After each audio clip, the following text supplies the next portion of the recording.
Dear viewers, welcome to the Youth at Heart Virtual Forum. We are live in the studio at the World Forum in The Hague, and we are here at the very first virtual forum where we're going to talk about youth participation, education and work.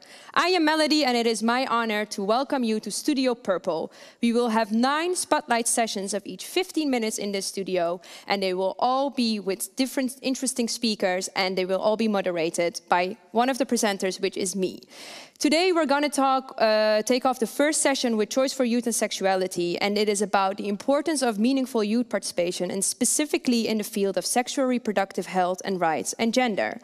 So without further ado, I want to introduce you to your moderator that will take you through this entire session. It is your youth ambassador on SRHR and gender, Lisa de Pachter. Thanks so much, Melody. Hi, everyone. Thanks so much for joining in. Today, in this session, we're going to be talking about a topic that is universally relevant to all young people, which is sexuality and gender. I am the Youth Ambassador, and I'm hosting this session on behalf of Choice for Youth and Sexuality. This is a young people's and youth-led organization based in Amsterdam, and we have a bunch of wonderful partners talking in with us today. We have, first of all, Naja. Naja is 24, and she's from Bangladesh, and we're going to be hearing a little bit from her about her work. Welcome, Naja. Thank you, Lisa. Hi, how are you doing? Thanks for joining us. So Naja, you're an expert on youth participation and on SRHR programs in Bangladesh. Can you tell us a little bit more about your work and how that's going? Of course. So I've been working with Writer Right Now Bangladesh platform for more than 1 year, like 1.5 years. So our focus is the young and adolescent people. So I'm basically working with the SRHR field, and there my experience is that the adolescent and young people's need in SRHR is very important, and the youth participation makes it more fruitful for the young people to join this field, because I met a lot of young people, the youth advocates, while I'm working. I would like to share my personal experience that I went to visit a health center in a very remote area of Bangladesh. There I found some youth advocates who are working to make sure that the adolescent there come to the health centers. So what happens there is that when the young people are working, the parents let their children come to the health center more, because they feel confident. Okay, so there are young people working there, so it must be very helpful for them. So this is really what can I say? This brings make more space for the young people to join the SRHR field. And also the meaningful participation of young people is not very common in Bangladesh, because the presence of young people are there, but not always meaningful. But the present work, people are getting in touch with work more meaningfully. Not they're the tokenism thing is it still exists, but young people are now trying to make their voice more powerful.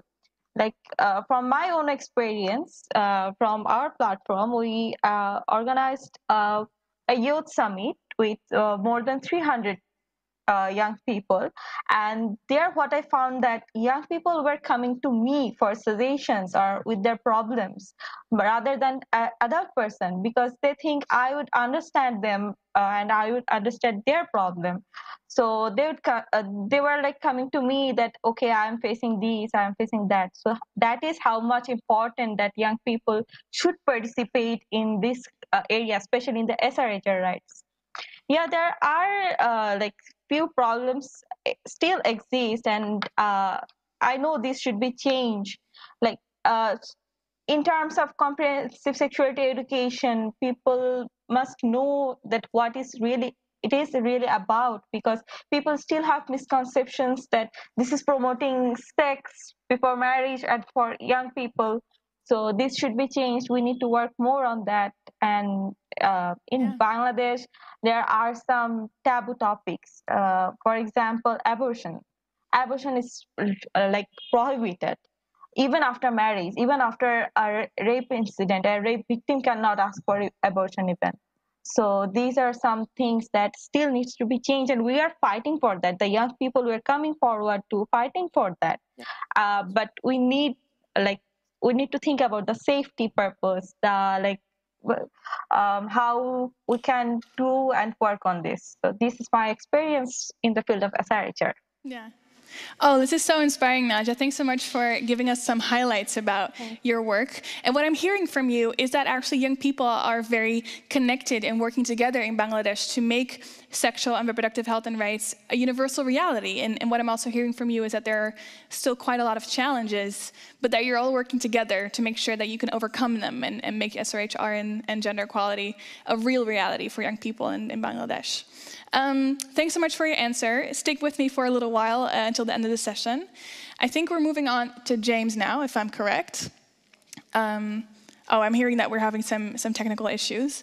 So we're moving over to my co-host, Melody. Yes, yeah, we are waiting for James. Well, this is a virtual forum, so we have some challenges, but we're trying to call him in. Meanwhile, we do have you here, Youth Ambassador Lisa. And I'm wondering what Raji was saying, how does that resonate with you? If you talk about how can we work on gender equality?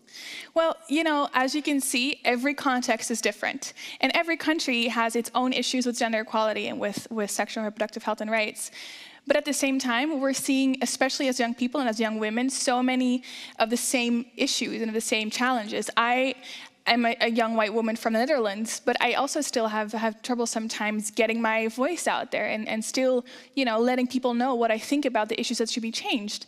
And this is the same for Naja in Bangladesh, and I'm sure that that is actually a universal reality for women all around the world. And so that is really at the crux of what we need to get changed and really make sure that that meaningful participation counts for young women specifically, because they're the most likely to be left behind.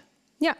So when we tie it all together, when we talk about meaningful youth participation and to enrich how to gender equality, how do you feel about the peer educator? So we heard your example, and if we get James on, we will hear his example in Uganda as well.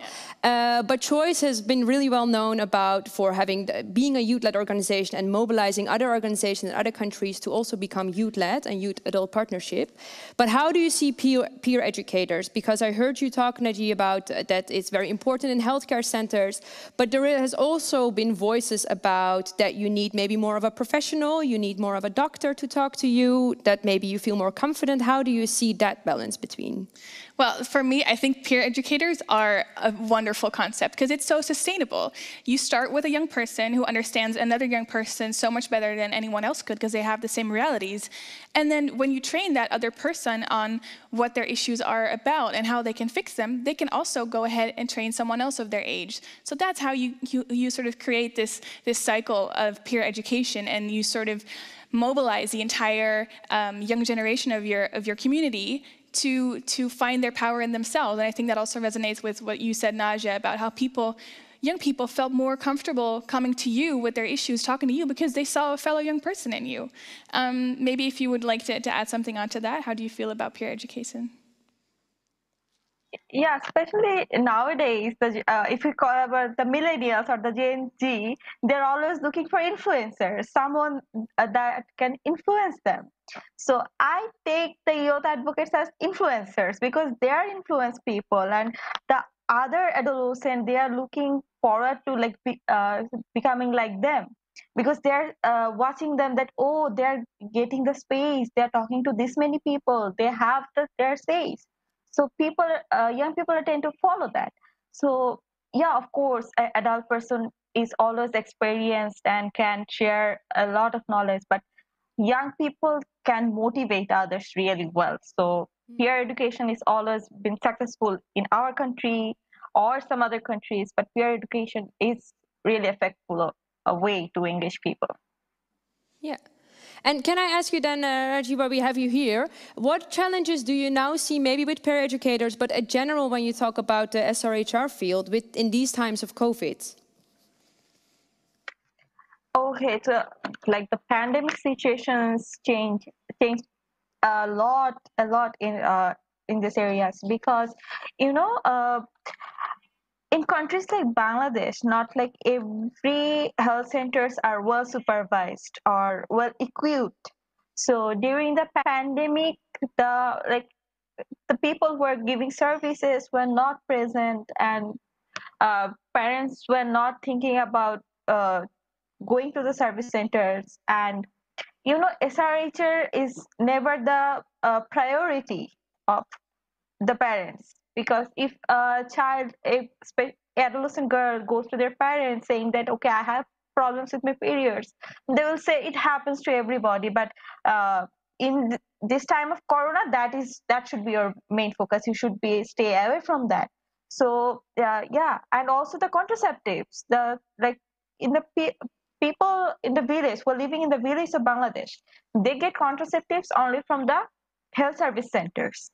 So during the pandemic, the service centers were not open all the time. People were not going to the service center to take contraceptive methods and etc. So this will have an effect in the coming population. Maybe we're actually we are not sure yet. There is no exact research or the data, but we're thinking that it will have some effect on the population growth and the whole SRHR thing.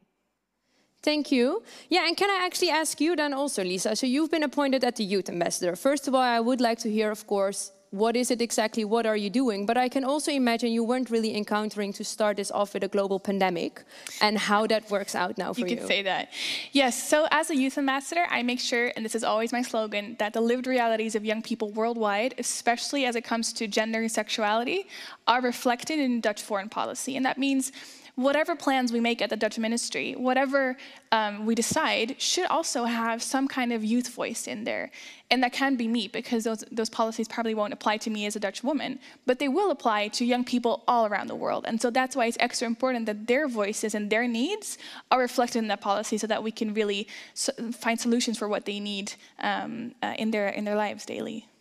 Yeah, and then if I can ask you, because this youth forum, this virtual forum that you can also engage with us through the chat box, and we had some questions that I've been asking now, but we have a lot of people watching. We have young people watching, youth organizations, but we also have policy developers watching. What would be your takeaway for them? What would you like to give them on why it's so important to engage youth in specifically SRHR? You know, SRHR, sexual and reproductive health and rights and gender, are even more relevant for young people, and even more today. You know, health services are not always accessible for young people, especially reproductive health services, but now even with COVID, that might even be harder. And so my main message to them would be, this is a youth forum that is kickstarting meaningful youth participation, but then take the example and involve us structurally. We can't just be there one day a year or at a single forum and then, be like, oh, well, thanks, and we'll move on. Bye. Yeah, no, we have to be there every single day, because all policies, no matter what, are relevant to young people, and they always need a young person's voice in there. Great. Well, before we round up, because we're really coming close, and I'm very sorry we couldn't get James involved, the last thing I want to ask you, so sexual reproductive health and rights is very important, but how does it tie to youth employment and to work, what we're for here at the Youth Forum? Yeah, well, I think that's a very easy answer.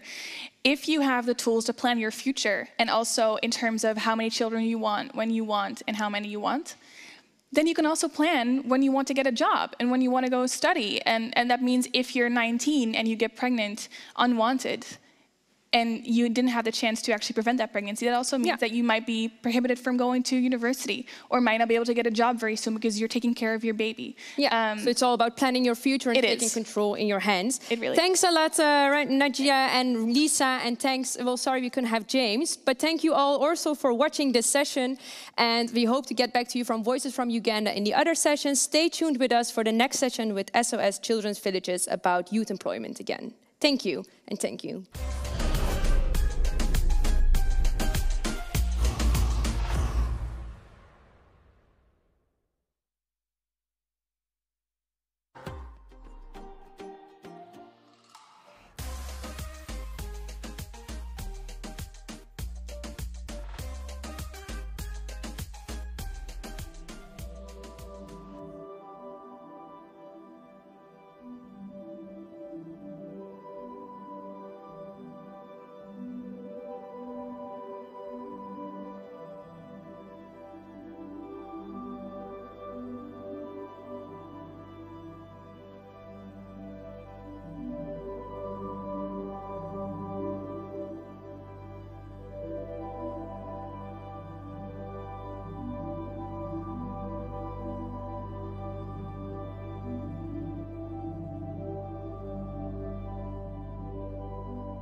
Hi, welcome to Youth at Heart Virtual Forum. My name is Marcel and I'm here at the World Forum in The Hague.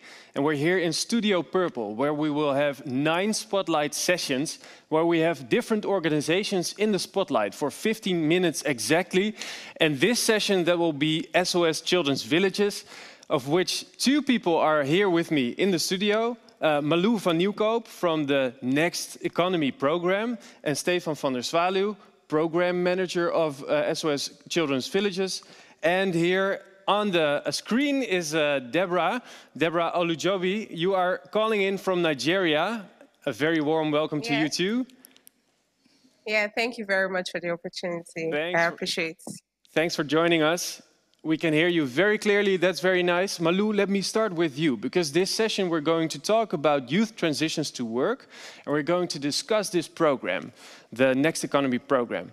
First of all, what's your role in this program? Yeah, so I work for Crosswise Works, and we're together in a consortium with SOS Children's Villages. I work as a program manager from Crosswise side. So this means we are in close contact with our local partners. So for example, Deborah is at Fate Foundation now in Lagos. So I make sure that everything on the 6 locations we're rolling this program is working perfectly. Okay, we'll see a video of the program now in a minute. What will we see in this video? Yeah, it's an awesome example of a couple of our participants who now successfully transitioned into work or have started their own business. Let's see the video first, and after which we'll talk with the 3 of us, 4 of us.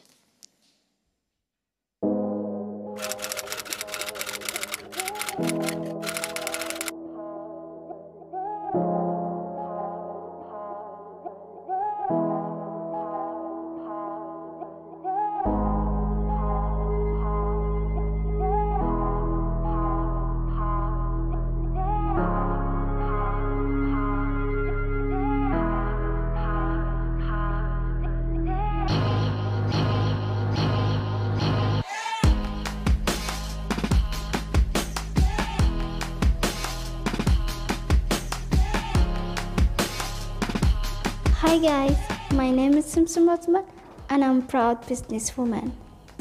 I know that you are wondering why I am proud. It's a natural thing when you have a business, you feel like you have a power. And when you have a power, you feel proud. I have learned from program skills that make me to become a businesswoman. And those skills are financial skills, business management skills, strategic thinking.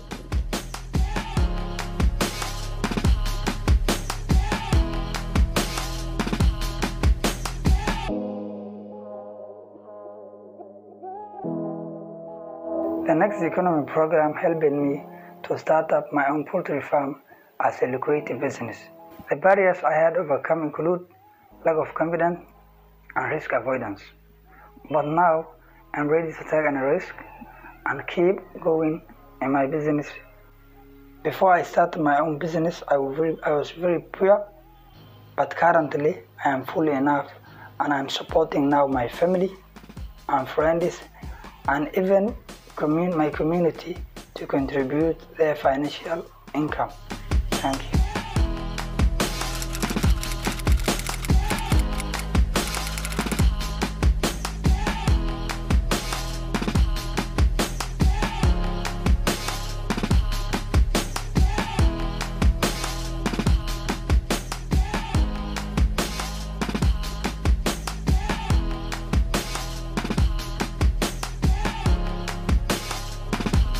Concerning this program, my considerations were higher due to my situation, because at that time I was jobless and I didn't have the perfect skills to look for a job, and I was not oriented in the job market.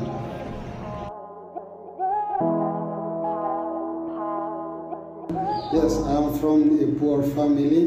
The reason why in a moment my life has been very complicated and full of hopeless, because for me the unique and the only choice was being farmer.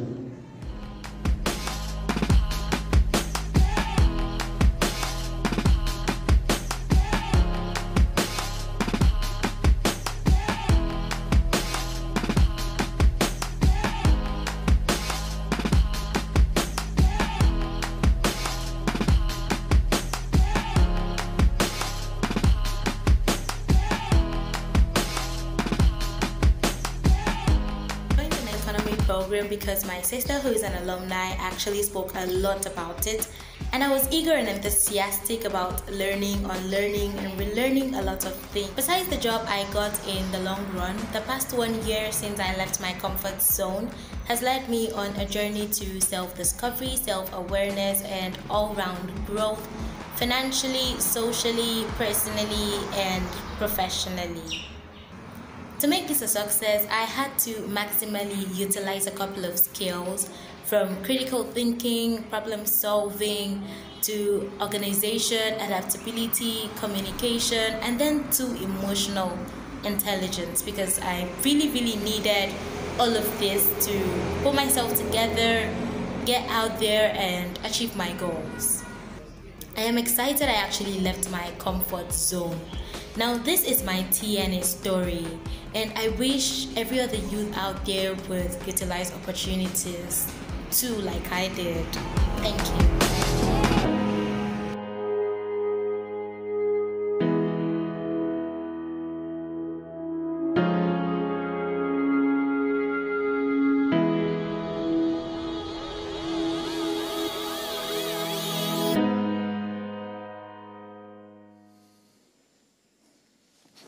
Good to see. Stefan, can you tell me, as a general manager, why is this such an important program for you guys?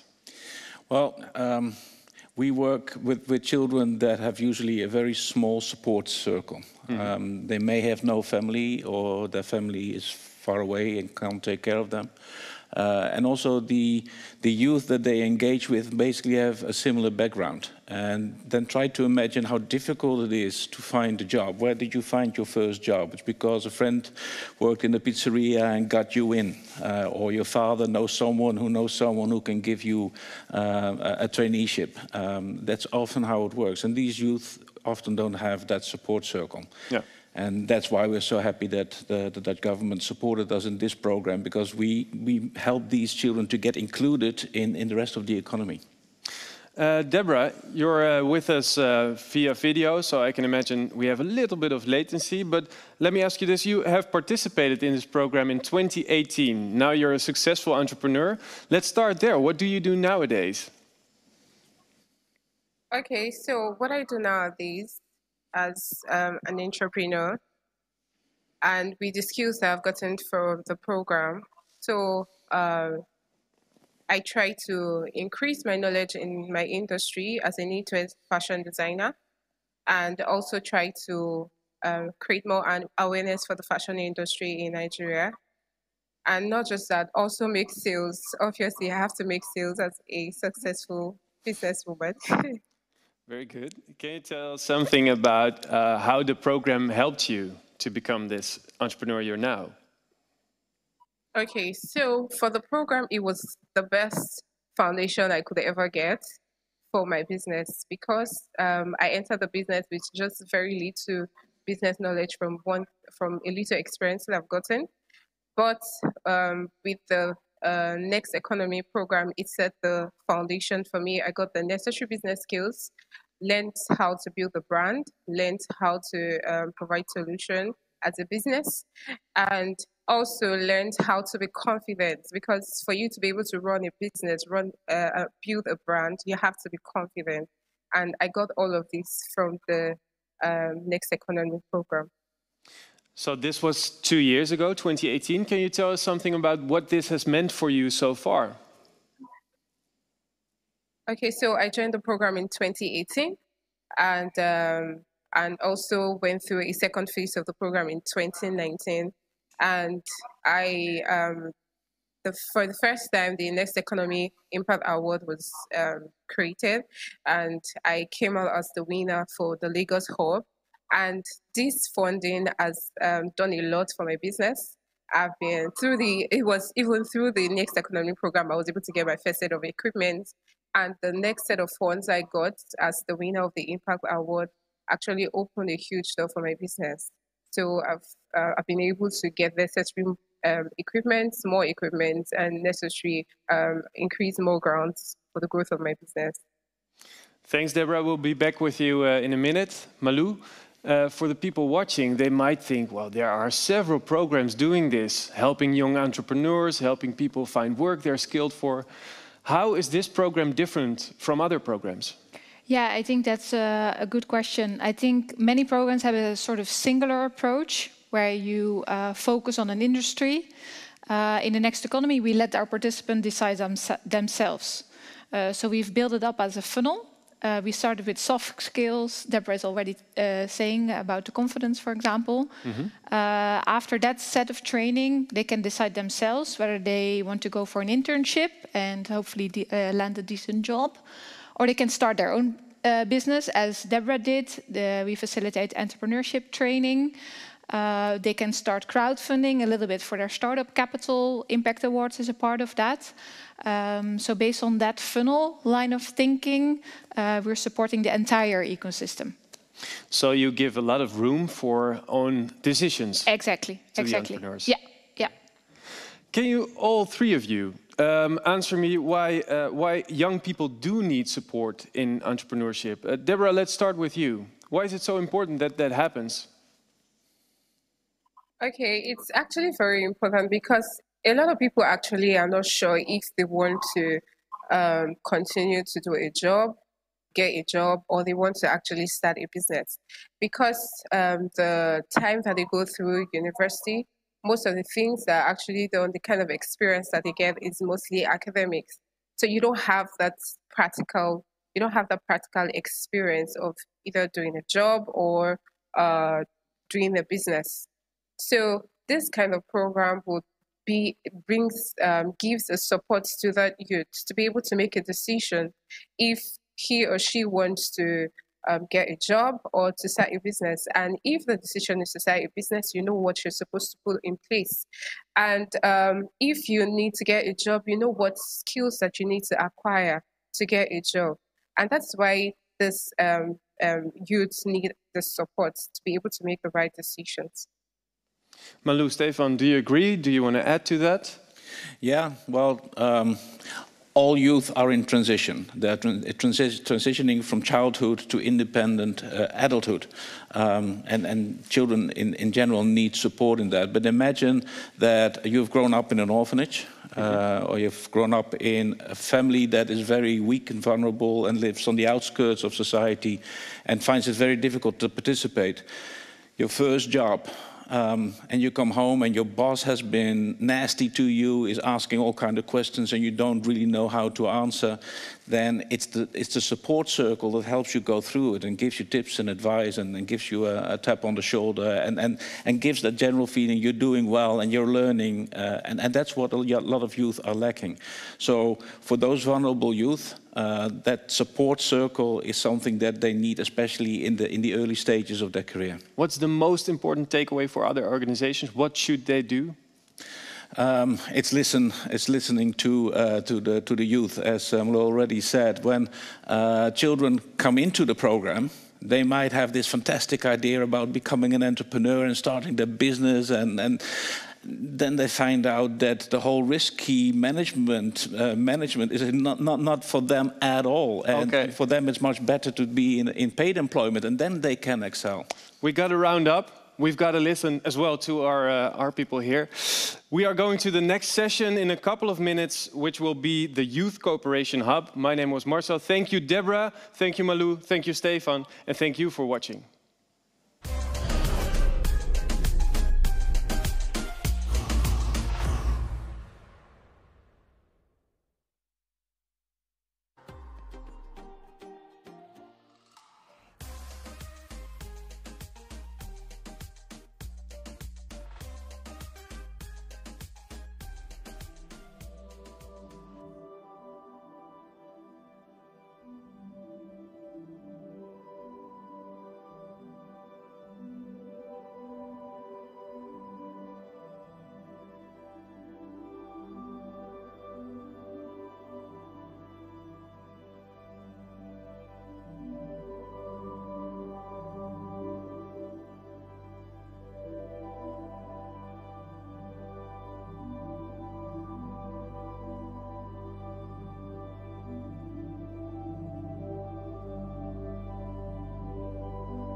Welcome viewers to the third session already. Time is going very fast. We are at the Youth at Heart Virtual Forum, live from the World Forum studio in The Hague. And this entire virtual forum, we are going to talk about youth employment, education and work, and we're going to put youth at the center of it. We have different speakers and different organizations with us today to discuss this. My name is Melody, I'm one of your presenters, and we have in total 9 spotlight sessions of each 15 minutes to take you through these different topics. You can interact with us by putting your comments and questions in our chat box or interacting with us through social media by using our hashtag YAH2020, Youth at Heart 2020. The next session will be about the AU-EU Corporate Youth Cooperation Hub, and that one will be actually moderated for you by Dennis and Jorik. They will take you through the importance of putting youth as development agents. So let me take a step back and introduce you to the moderator that will guide you through this entire session. Here is Jorik. Thank you so much for the introduction, and very happy to be here today. Today we would like to focus a little bit more on youth participation in decision-making, accountability and governance, and therefore would like to present you the AU-EU Youth Cooperation Hub. My name is Jorik Bruins. I'm part of the business cluster of the AU-EU Youth Cooperation Hub, and I've got a background in agriculture and food systems, and I'm currently in the lead in a startup here in the Netherlands, connecting farmers and consumers alike. But enough about me, let's talk a little bit more about us and what we try to do. We've seen in recent years a scream, or at least a demand, of young people around the world for more active participation in decision-making processes. Something that also has been embedded more and more in national and even continental levels. Also at the AU and the EU. However, too often still, young people are only on the sidelines or mostly maybe consulted upon when it is about them, instead of them being the central actors of the change they believe in, and also central actors of what they want to achieve and they want to be. Youth has already proven to have the solution to 21st century problems, solutions that are about our future. However, still too often, it is only on the sidelines, and therefore the AU and the EU has, in consultation with the European Commission, kickstarted the AU-EU Youth Cooperation Hub, which we're part of. To give a bit more of an insight, let's have a look at the video.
And the proof is in the pudding. It's important for youth to be actors and co-creators and not just recipients. And that's something that we've been trying to prove since 2017, since the Abidjan Declaration, where by all heads of state of Africa and the European Union, there was a clear vision for more youth-led initiatives. The hub, since then, and since 2018, when we were involved, has actively created and monitored projects across the African continent. Projects that were supposed to, and are now proving to be, tackling challenges common to the AU and the EU, to youth on both continents.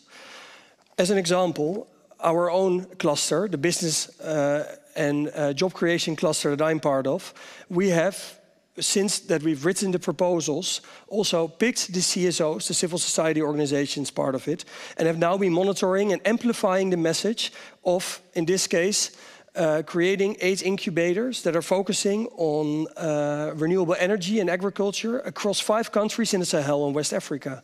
And we're now halfway there to really prove that something youth-led can be at the core of change. But enough about the theory. Let's go a little bit more into practice. I would like to introduce or ask my colleague, Dennis, to take the floor. Yes, thank you very much, Jorik, for the wonderful introduction and for the really comprehensive overview of what the hub is. So my name is Dennis from the AU-EU Youth Hub, and my background is in aerospace, so planes, satellites, robots, and cloud technologies. And I work as part of the AU-EU Youth Hub, the digital cluster in particular, where I work as part of a team where we're responsible for the mainstreaming of digital technology into the various projects that all the clusters and their partner civil society organizations are implementing. And for this particular segment, we're going to drill a bit deeper into one of the projects that we believe is representative of innovative ways in which youth can actually come together from Europe and Africa to implement and effect change. So in particular, we're going to focus on the governance project. And for us, to guide us through this particular segment, we've invited our colleague from the hub as well. Her name is Mildred, joining us all the way from Nairobi, Kenya. And she will talk us through the project that we're talking about. She will tell us the implementation details, who the stakeholders are involved, the timelines, and also give you an overview of what the hub is, the governance class of the hub is. So Mildred, kindly take it away. Thanks, Dennis. So hi, my name is Mildred Zhao. I am a youth and governance expert with a focus on youth and women, specifically on building accountability systems where the role of citizens is very key in terms of bringing together transparency and accountability by our governments and institutions. I'm a member of the governance cluster, and as Dennis has mentioned, I will be digging deep in today just to find out more about the inclusion version of this segment in the governance project. Thank you. So Mildred, I have a couple of questions for you just to provide a bit more context with regard to the project. So what did the governance cluster have in mind when you came together 2 years ago? What did you aim to achieve? Thanks, Dennis. So basically, we had a few PowerPoints that we were thinking about when we created the vision for the governance cluster. And this was primarily based on the fact that societies where we have accountable, transparent, and inclusive leadership and public participation in decision-making, this tends to enjoy more development and better service delivery for the citizens and the populace. And so based on this, we wanted to create a meaningful way for young people to be able to get involved in governance processes, as this is not traditionally something that young people know how to get involved in or are interested in getting involved in. We envisioned, this concept that we called the Include Me approach, and this was primarily based on having young people platform, have access to information to be able to come together and actively participate in decision making. It's primarily based on SDG 16, which is more about providing access to justice for all and building accountable institutions. Oh, great. So tell me a bit more about this project, because from what I understand, there's a bit of an unusual twist to what is normally a governance project. So last year, we launched our project, which is called Sauti Youth. In Swahili, Sauti means voice. And so together with our partners, World Vision Ireland and World Vision Tanzania, as well as Youth Work Ireland, we were able to create and come up with the task of bringing governance processes to the issue of climate change. This is an issue that a lot of young people are super passionate about, and we wanted to move our passion beyond our strikes in the Fridays for Future climate strikes and bring this back to the governance processes about it. So the project basically has a model that we're calling the Citizen Voice and Action model, and this model allows young people to actually find out information about specific commitments that their governments from a national level to a local level have made on climate change and be able to hold their governments to account in delivering these commitments. So we realize that it's very hard for young people to ask for accountability if first they don't know what the information is. What are we holding ourselves accountable to? What commitments have our governments made on our behalf to be able to play a part in, tackling climate change? So having this information through this model, and then also using this information to channel their interest and their accountability mechanisms through local social audits and follow-up with both local authorities and the community in which they work in. It's really interesting because we're doing this in 2 continents and are finding that, in as much as, we live in different geographical positions, the interests around climate action and how it affects us are the same. So it's a really interesting dynamic to be able to bring this across both continents. Thank you, Mildred. I don't know if you can see me. I'm also here in the studio. And I saw that we had a very interesting question coming in the chat from Rwanda for you. You talked a little bit about it, and also you talked about it, that you don't want to be tokenistic. We are talking here to really talk about youth participation in a meaningful way. So the question is, how can you ensure that your approach is Global South inclusive and that it doesn't become tokenistic, not in the youth sense, but also not in the Global South sense? I think one of the main things about being inclusive is not just bringing in young people when we think that we want to have an opinion. One way that the Hub has been able to do this is bringing young people from the point of creation. So from the point of creating this pilot and conceptualizing it, understanding what the priorities of young people are and what roles and skills do they have to offer at this point is really important. So it's a collaboration more than a consultation. So that's really important in terms of being able to bring young people at the forefront and working with them throughout an entire process. Great, thank you, Mildred. Last remarks, because with an eye on the clock, we do have to almost round up. But can I ask you, Dennis and Jörg, do you have something to add on to that? Thanks a lot, Mildred. I'll just make a quick comment. There's a digital aspect to this project, and we, as a digital cluster, support not just her project, but also basically the 6 other clusters. Mm-hmm. And our role is not just limited to the mobile tools that we create for the collection of field information that Mildred's project needs, but also for the creation of platforms that allow for the representation of this information so that all the stakeholders involved can actually track the development that's going on. We're also involved in creating platforms for bringing together different stakeholders for knowledge management. Mm-hmm. So, for example, in the Yorick's case, we support his cluster where we bring together venture capitalists and small businesses and entrepreneurs. Yeah. So we're able to make sure that development happens. Thank you. I'm sorry, I have to dive into round up this session. I feel we are not done yet, so please continue on the chat and let's keep this discussion going on, maybe through social media. I want to thank all of you for watching. Thank you, Dennis, Mildred, and Jorik. And stay tuned with us. We are coming back with the youth climate movement. Thank you.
A very warm welcome to you all watching. Welcome in the virtual forum, Youth at Heart, here in The Hague from the World Forum.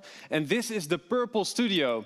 Probably you're watching via our platform, on which you're highly invited to interact with us. So ask your questions to the people in our studio and let us know your suggestions for any discussion. In this studio, we will have 9 spotlight sessions in total, of which this will be the one about youth and climate. In this session, we will talk about We Are Tomorrow Global Partnership. In the studio are Cerise Kooijman and Mark Damen from the Dutch Youth Climate Movement. But first, as an introduction, we'll see a video explaining what we're going to talk about. We are tomorrow. Somos el mañana. إحنا المستقبل. We are tomorrow. We are tomorrow. Nosotros somos el mañana. Nosotros somos acción.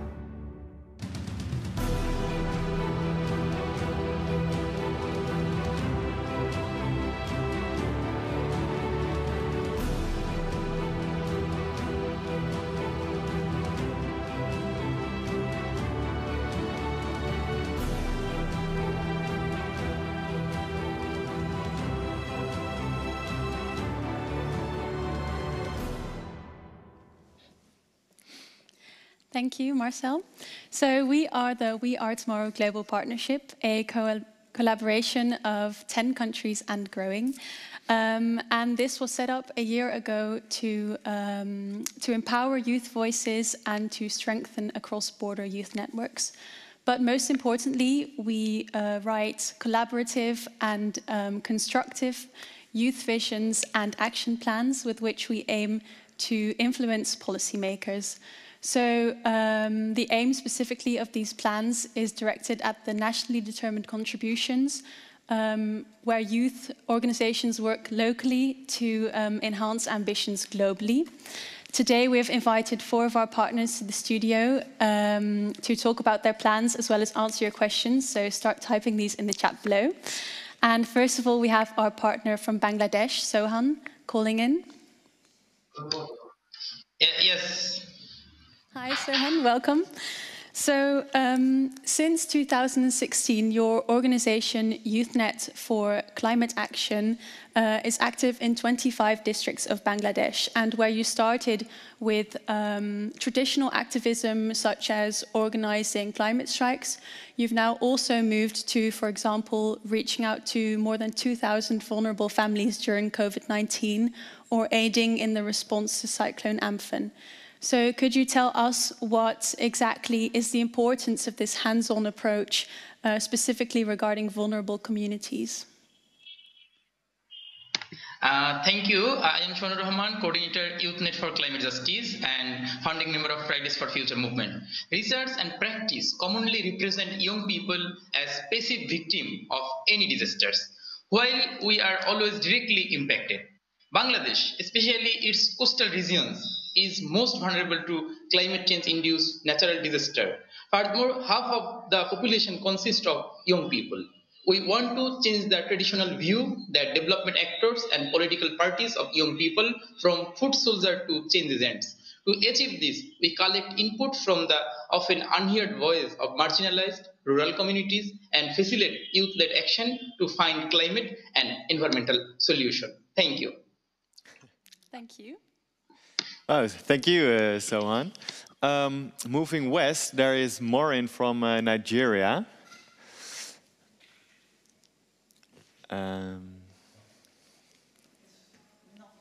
She's not here. That's unfortunate. Then I think we continue with the... In that case, we can continue with the video because you are explaining that those are examples of the things that happen in other countries. And we have a video that explains how this is a global partnership where all these partnerships, all these individual efforts come together. Let's watch that video first. Bangladeshi young people participation in the decision making is very limited.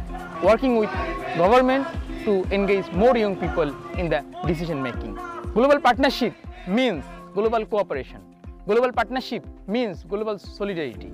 Youth at Heart conference will bring more opportunity for young people to engage young participation in decision making. Thanks to this partnership, we can increase the international reach of our message. Also, we can learn from the experiences of other countries, and it helps us to connect with more decision makers and high-level officials to create powerful alliances in order to promote an inclusive environmental agenda. The We Are Tomorrow Global Partnership plays a crucial role in the achievement of these goals.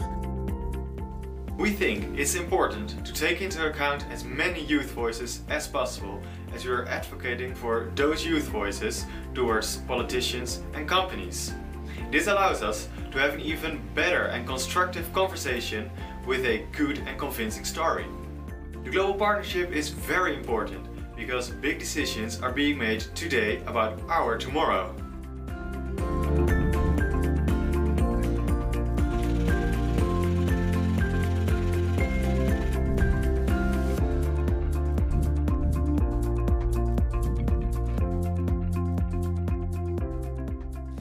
Nice. Moving east, there is Joanita in Uganda. Joanita, welcome. So the government of Uganda announced 7 municipalities as new cities as part of their development plan. Why is it important that youth are included in that development? Yeah, thank you so much, Mark, for this question. Now, the smart city discourse in the African context has progressed controversially between the proponents and the critics. On one hand, smart cities are being promoted as an initiative to modernize the built environment as a better place to live, work, and do business. But on the other hand, it's predicted that the agenda is capable of widening the existing exclusion, marginalization, and spatioeconomic inequality.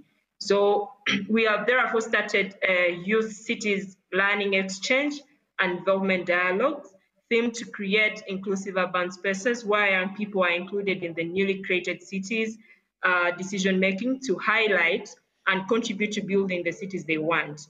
So in the dialogues, we unravel the following critical questions.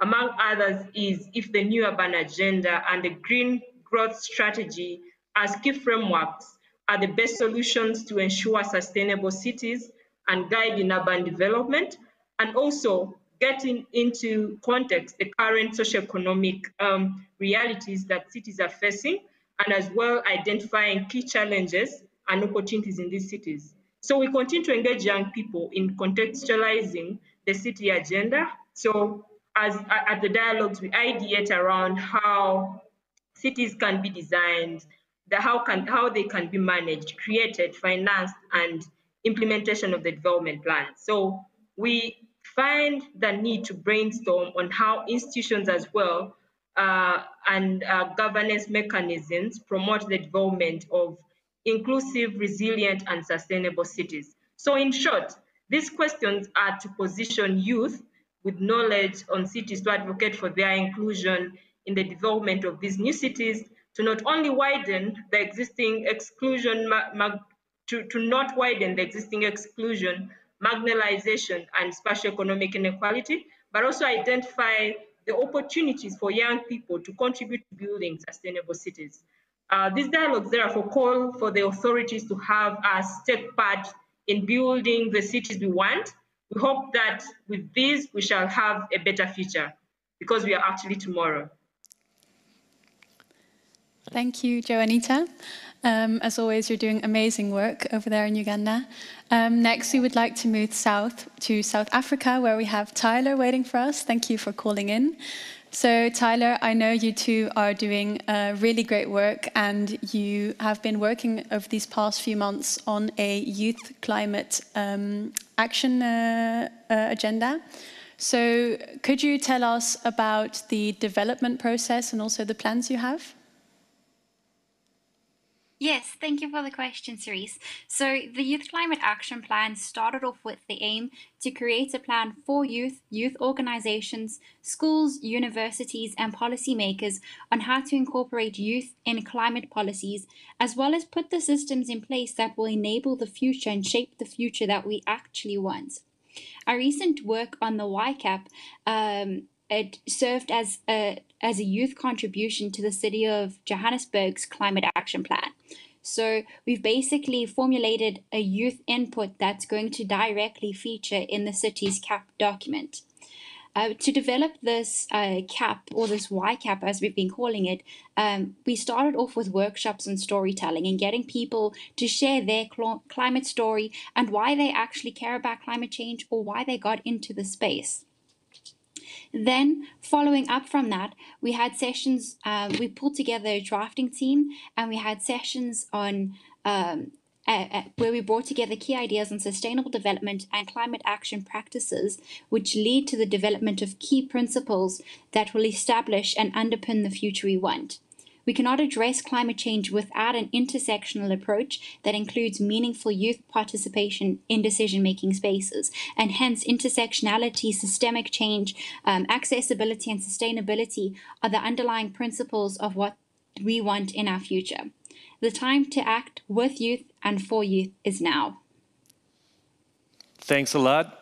Thanks for tuning in from Uganda and also from South Africa.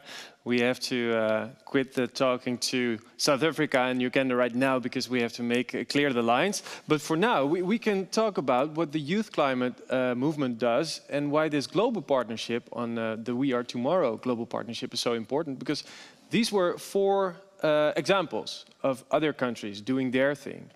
A couple of years ago, the Dutch youth climate movement was founded. Where does it stop? Where are you? What are you working towards? Well, yeah, we put a lot of effort in youth participation, because now there are a lot of things being decided about our future without including what we think of our future. And we so is we the youth. Yeah.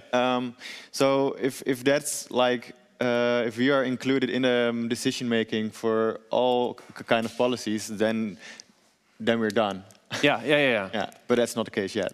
Yep. So what's the moment you're working towards? So we're definitely focused on the COP, obviously, next year, because we really are looking for that platform where we can have more structural youth participation, and we really would like to see the youth as a player that is taken seriously at the table as well. And of course, countries differ in their situations, which is why we really enhance the importance of the local aspect, the grassroots youth organizations. Okay. But really, what we really want to achieve is that the youth is structurally participating in the important rooms. Okay, I hope to hear from you then.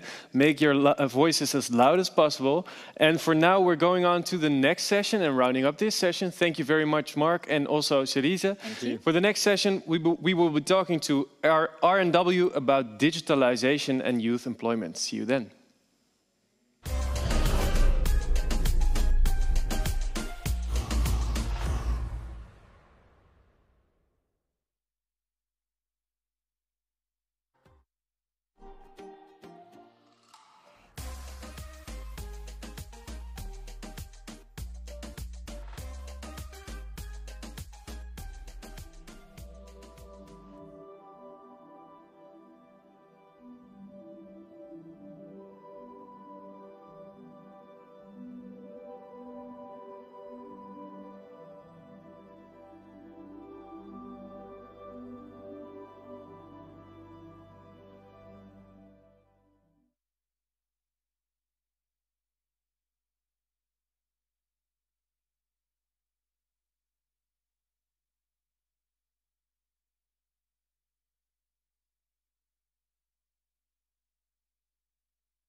Welcome back to the Youth at Heart Virtual Forum. We are here again live in the studio at the World Forum in The Hague, and we are having a lot of discussions with different organizations about youth participation, work and education. This is the Spotlight sessions. We are in Studio Purple, where we have a total of 9 Spotlight sessions of each 15 minutes. At this moment right now, I will talk with RNW Media, and we are going to dive a bit more into the digital upskilling against the odds. The Dutch Advisory Council on International Affairs had come out with recommendations on digitalization and youth employment in Africa. And in the run-up to this event, to the Youth at Heart Forum, there was a webinar organized on October 15th, where they talked a bit about the digital skills and the decent jobs for youth on the one hand, but also digitalization and youth employment on the other. And that specific webinar was focused on the sub-Saharan African context, where internet penetration is quite weak. Today, we want to take it further and talk about what happens when you go to the North African context, where internet penetration is a bit better. So to have that discussion, I'm here live in the studio with Roos Hogekamp. You are Innovation and Knowledge Manager and Global Development at Nuffic. We will have 3 more speakers with us to talk about this, but I will introduce them right after we watched an animation about the recommendations to give us some insights. Economies are digitalizing. How can digitalization work for youth employment in Africa? There are challenges. Job options are poor, and most youth work in the informal sector. Internet access is low. Devices and data plans are expensive, with electricity unreliable, and young people lack digital skills. Young women and those vulnerable face a bigger digital gap. Plus, internet governance is lacking. Tech companies are monopolizing the internet with net neutrality at stake, and internet freedom is increasingly restricted. How can Dutch development policy ensure digitalization delivers for young people in Africa? There are upcoming trends. There's more awareness of internet governance and protecting data and rights online. There are more infrastructure projects, but there's a need to regulate the companies leading them. Local innovation is getting around challenges, and people are looking to the online space for learning and education. In addition, new models are emerging for nurturing tech startups and skills. The Advisory Council on International Affairs recommends the government of the Netherlands to invest in accessible and affordable internet for all as a public good, protecting online freedoms, developing young people's skills, promoting online education, supporting sectors to digitalize and create jobs, and last but not least, investment can go to helping young entrepreneurs to formalize and grow their businesses. Of course, let's make sure we hear young people's views. Thank you. Yes, so I welcomed you already, Roos. Thank you, live in the studio. And we have 3 more people hanging with us to have this discussion. Welcome. We have Linda Broekhuizen. You are CEO at FMO, which is a Dutch entrepreneurial development bank. And then we have Amer Mohammed. Welcome. You are tuning in from Egypt, as we are going to talk about the North African context. And we have Amjad Badr Shwehdi, I hope I pronounced it well, ICT for Development Specialist, and you co-founded Hexa Connection in Libya. So we will be diving a bit deeper into your context as well. But first of all, if I can turn to you, Linda. We just watched a little animation that is known by you. Is there something you want to add on that, or is there a link that you can make with the webinar that you had on October 15th? Yes, thank you so much. Yeah, we saw in what is not shown in the report or in the video, that having a context of good internet penetration does not necessarily mean that there's better opportunities for young people. And more needs to be organized and more needs to be done to get to that level. And we will hear some examples now going forward to see in North Africa what would be needed for that. Yeah, and can I then, well, let's move to North Africa then. Amer Mohammed, can I ask you, how is it in Egypt, the internet penetration, and does it resonate what Linda is saying about youth possibilities? Yeah, thank you. In Egypt, the penetration rate is good in general. Internet penetration rate in Egypt stood at 54% in January 2020. Despite the promise of digitalization, youth unemployment needs critical attention.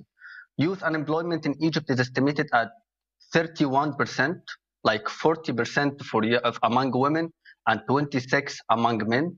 Challenges youth encounter include lack of employability and soft skills, language and computer skills, also the quality of education, lack of qualified faculty and staff, lack of practical trainings and internships, and for sure outdated tools and methodologies are considered the main obstacles to acquire decent job. Furthermore, low wages, lack of opportunities, and long working hours usually hinder youth abilities. Yeah, so it takes more than only good internet penetration, as Linda was saying as well. So we know that the youth have taken to the street in protest, and they are really trying to take their agency about this. What more are you doing in Egypt? Yes, I'm going to talk about Masarat, a youth-led project powered by RNW Media. It's an Arabic media platform where young people can access and engage with reliable and relatable information on educational, technical, and other skills required to get ahead and be economically empowered and included in their societies. Young people also engage and support each other through the platform and social media channels, and also through working with local partners. The platform also helps connect young people to the relevant services available in their region in order to increase their economic opportunities. For example, in April 2020, Masarat launched a new program, a new training and employment program called Masarat Youth Employment Habilitation Program. The program is especially designed to coach young Egyptians and guide them step by step into paid employment. The program received more than 2,000 applications, and till now, 250 youth from all over Egypt have graduated till now. The program is for new graduates and starters on the job market, who especially now during the COVID-19, as you know, who are not mobile enough and lack the networks and the means to access the job market. By end of this program, young people will be more aware of their assets, are able to present themselves with professional online profiles and resumes, and be aware of the opportunities ahead and raise their confidence enough. So a lot is actually happening in Egypt by the youth, but also by creating the digital platform. Roos, if I can ask you, Nuffic also works in different regions and they also work in Egypt. Could you tell us a little bit more about what Nuffic does in Egypt, but also if you had to think a bit more outside of the box, what could you do to increase the impact for young people? Yes, well, first of all, thank you, Melody and Linda and Amar, for your previous remarks. And let me start by saying that there is no magic formula that instantly dissolves in what you described as a critical problem. And we strongly support the AIV recommendation that skills required in the digital economy should be well integrated into education.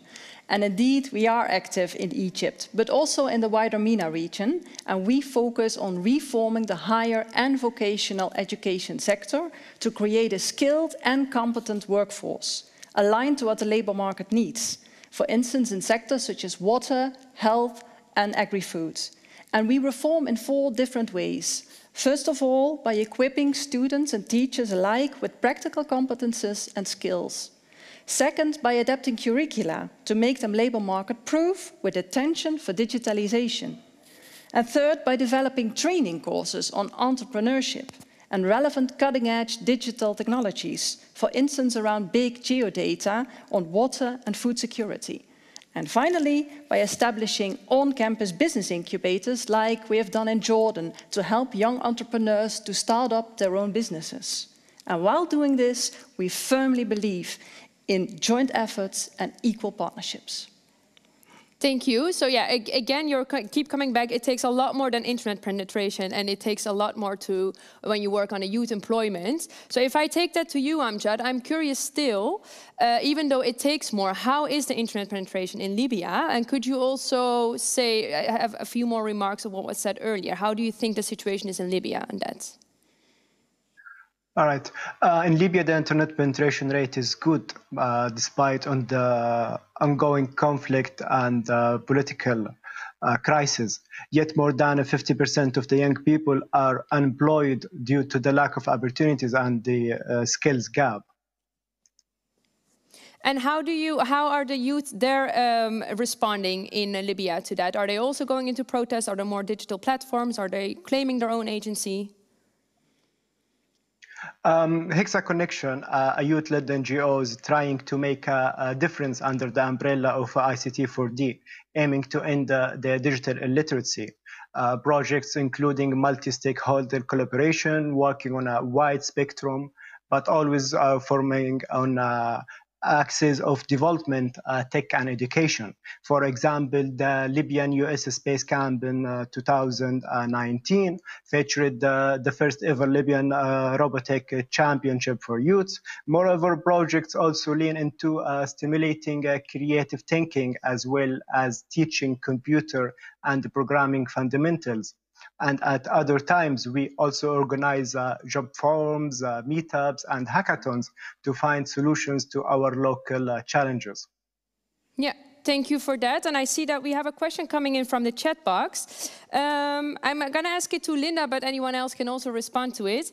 So we are talking a lot about how to use digitalization in creating more job opportunities. But what digital skills do you think youth need for themselves to be more employable?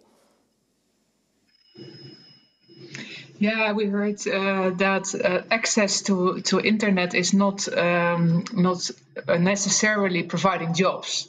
So we see in many countries in Africa and also in North Africa, it is not easy to find a job for young people and for youth. And this is what we try to support as FMO, to stimulate people to start their own businesses if it's not possible to find a job. And yeah, to start your own business, you really need to have basic skills in understanding technology and digitalization. And there is a lot that you can do by learning it yourself. And the platforms that we're talking about as RNW can help if youth and young people can learn from each other and engage in online skills trainings that are widely available. And as FMO, we also want to support this and support young people to educate themselves and have a smaller gap in digitization, particularly also for women who have a harder access than men, even from that perspective. Yeah, thank you. So also you talked a bit more about what FMO can do to support those things. With an eye on the clock, I see we do have to round up, although we could go on a bit more about what is all needed. But if I can ask Amer and Amjad, can you, in this virtual forum, we have, of course, a lot of organizations watching. We have a lot of youth watching. So for youth, it's very interesting to hear a bit more about what digital skills they could be empowered on or learn.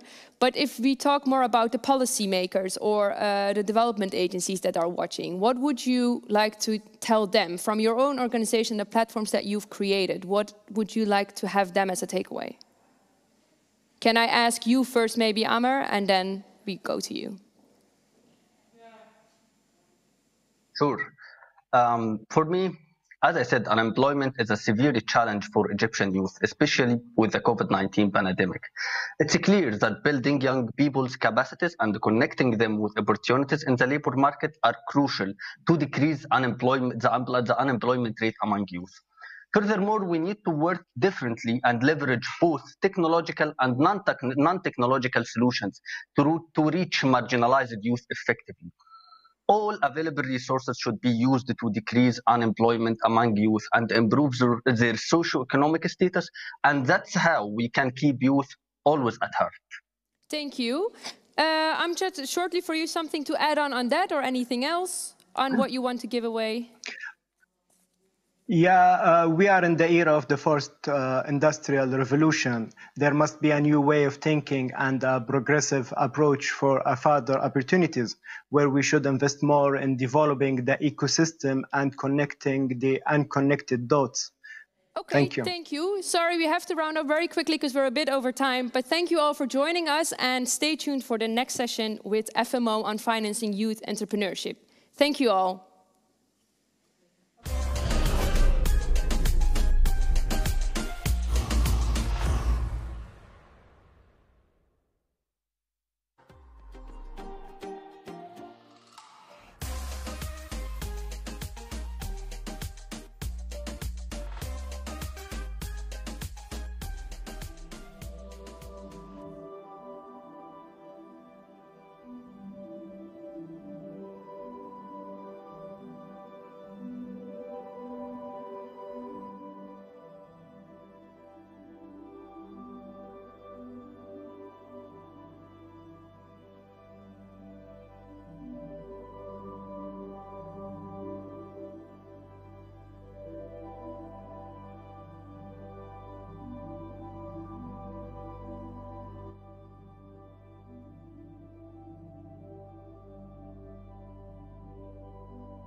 Welcome. You're back with us here at Youth at Heart virtual forum from the World Forum in The Hague. This is the Studio Purple. It doesn't look purple, but it is, believe me. And here we have 9 spotlight sessions in which we give organizations the spotlight for exactly 15 minutes.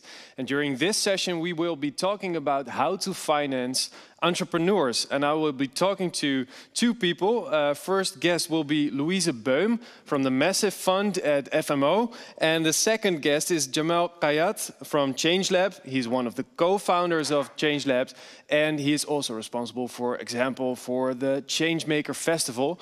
Well, I'll come back to you, Jamal, in a moment. First, to start with you, Louise. What does FMO do? What do you do at the Massive Fund? Yes, so I'm Louise Beum, and I studied investment banking, financing, but I even went for investment banking. And I currently work for FMO, which is financing development projects in the global south. So to make it very simplified and you know, very short, it could be seen as a Dutch World Bank in a way.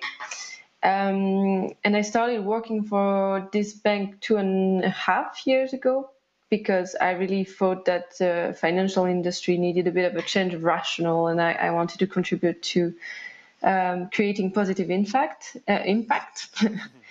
Now, more specifically, Massif is one of the impact funds that is managed by the Ministry of Foreign Affairs on behalf of the Ministry of Foreign Affairs by FMO. And it focuses on financial inclusion, so on frontier markets, on fragile livelihoods as well. Concretely, our strategy is really to focus on youth, women, rural population through financing of micro, small and medium enterprising. Thanks. Jamal, you're here as well. I didn't even mention yet, you are the head of global business development for the Halt Price Foundation. What does that mean? What do you do there?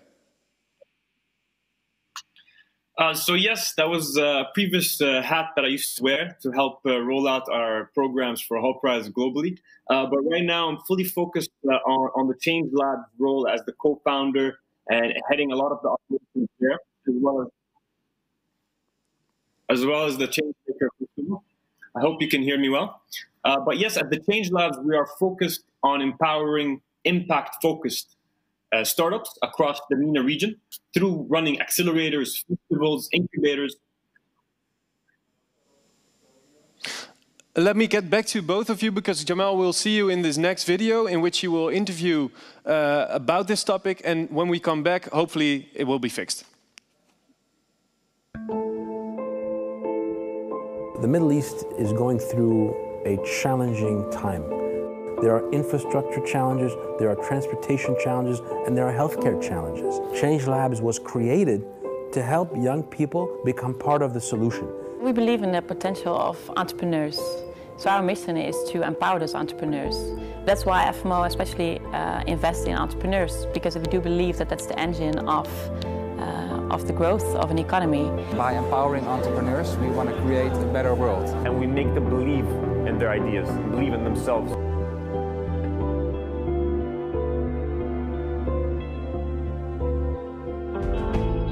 Hello everyone, my name is Jamal Kayat. I'm the co-founder at ChangeLabs, reporting live from Amman, Jordan, as you can see behind me, where we're delivering yet another impactful program. I'm so happy to have this opportunity to join the Youth at Heart conference as part of the team with FMO and the Dutch Development Bank to tell you a little bit about the programs we're delivering in the MENA region, in Jordan, in Egypt. And we have some success stories from the accelerator programs that we were able to deliver in partnership with FMO. So very excited to be here. Everything we do is empowering youth. So it's amazing to be able to share our story with the international community. It's amazing to be able to give back and hopefully inspire another wave of entrepreneurs, another wave of youth change makers.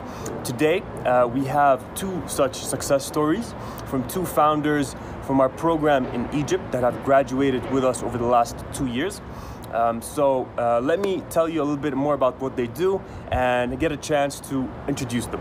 Hi Jamal, it's always a pleasure to chat with you and with ChangeLabs. So let me tell you about PraxiLabs. PraxiLabs is an online learning platform that provides students with interactive science labs to be able to access them at any time and at from anywhere at an affordable cost, and that's always provided with total safety, and it enables students to be able to do experiments that are not doable even in the real labs. With the global e-learning market now continuously increasing and projected to exceed $330 billion by 2026, and a handful of competitors in virtual labs, there is a huge potential for our growth. So far, we reached more than 60,000 users coming from over 160 countries, and we've generated more than $500,000 in revenues. And some of our recent clients include top-ranked universities in the US, like Harrisburg University, as well as Texas A&M. Hello, Jamal. How are you doing? I hope you're doing well. Firstly, thank you for hosting us with you today. Let me just introduce myself real quick. I'm Tariq Nuruddin. I'm the co-founder and CEO of OTO Courses. OTO Courses is the first and biggest online school that teaches English live, one-to-one in Egypt. We taught more than 25,000 learners so far. We have more than 150 teachers working with us, and we teach the employees of more than 25 companies, national and multinational. OTO Courses, it provides high-quality education for people from all over Egypt, from anywhere in the world, anywhere in Egypt. You can have your live one-to-one course. You pick your teacher, you pick your time, you pick your course, everything through our platform.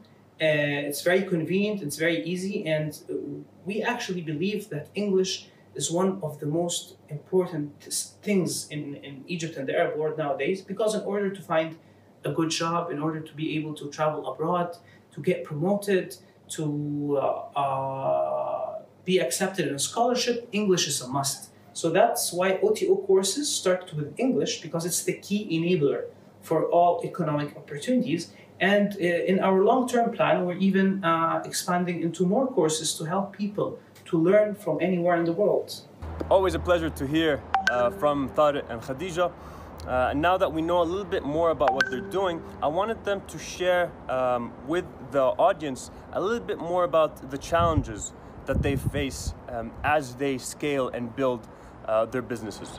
So one of the main challenges we've been facing and still facing is the investments put into the tech industry. And we believe we do need more focused funding opportunities, not only in Egypt, but in MENA region in general.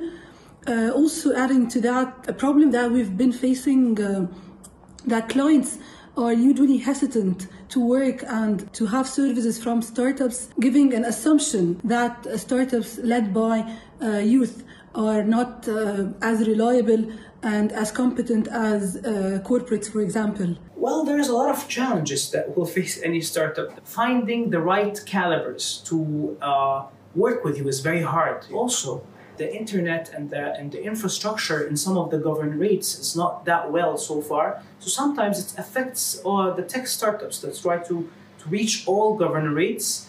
Next, I wanted them to share a little bit about their experience with the Change Labs program, and if it made things a bit easier, hopefully, to share, some of the successes of partnerships like the one that we have with FMO. So being part of Change Labs Accelerator program, which is in partnership with FMO, that provided us as PraxiLabs with huge exposure in two parts, not only to investors, but actually also to potential customers.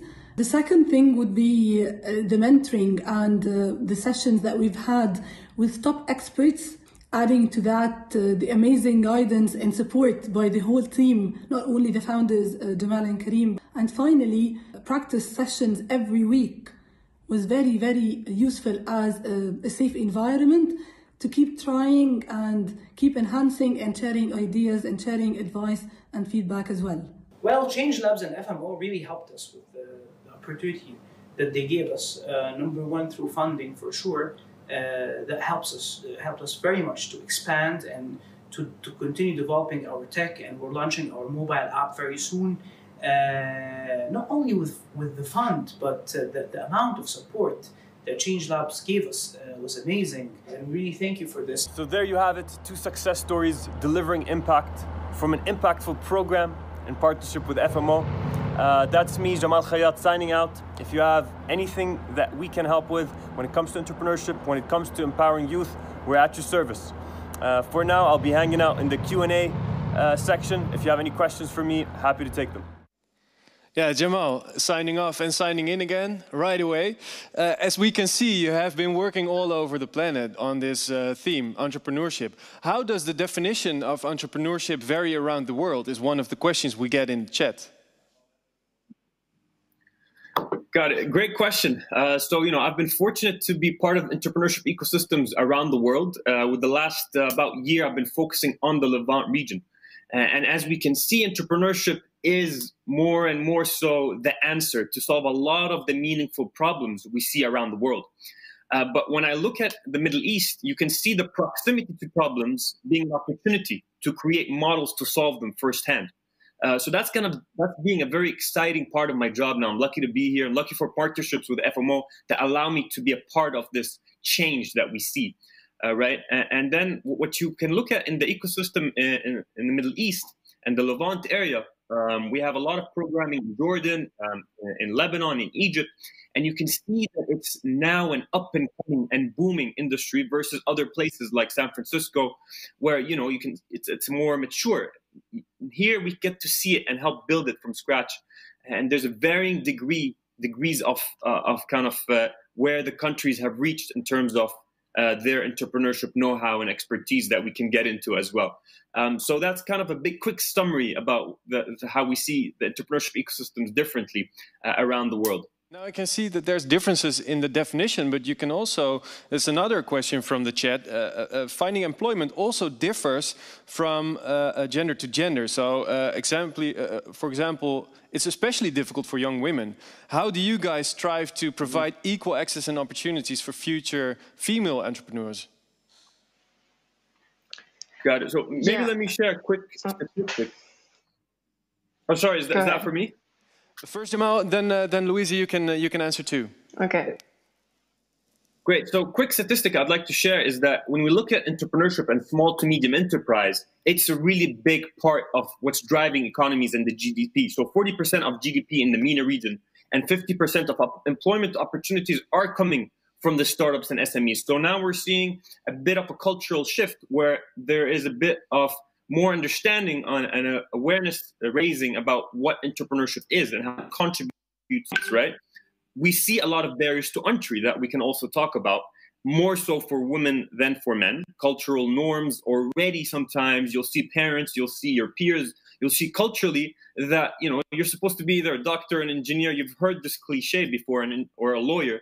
But more and more so through surveys and through what we're seeing from running our programs, we're seeing more youth coming into the table, and with that, more and more women applying to the job. So we're making sure that our messaging and the way we put our programs together caters to both genders effectively. We saw that happen very successfully in Lebanon and Egypt, where about 50%, up to 50% of applicants and founders were coming, were women entrepreneurs that are coming to the roundup of this session. Let me ask Louisa, you wanted to answer also?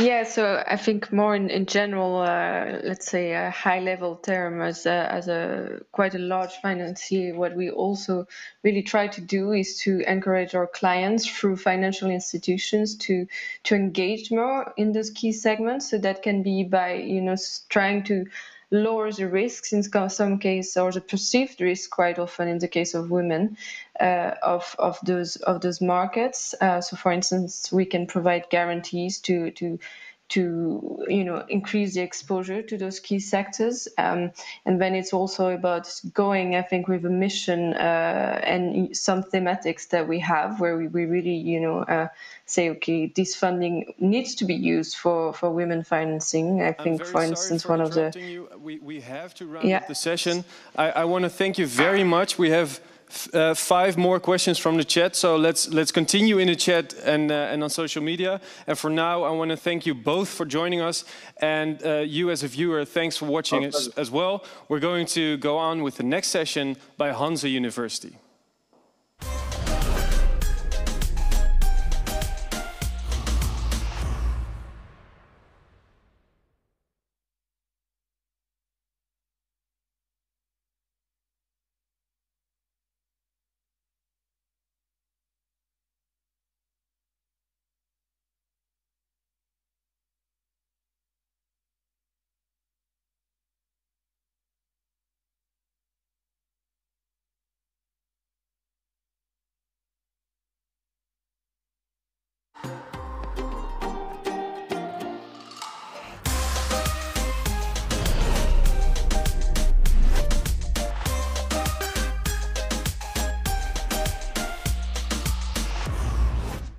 Welcome back at Youth at Heart virtual forum here in the World Forum in The Hague. This is Studio Purple, in which we invite organizations for the spotlight sessions, and they will be in the spotlight for exactly 15 minutes. My name is Marcel Bamberg, and here with me in the studio from Hanze University is Loes Damhoff. Loes, what are we going to talk about?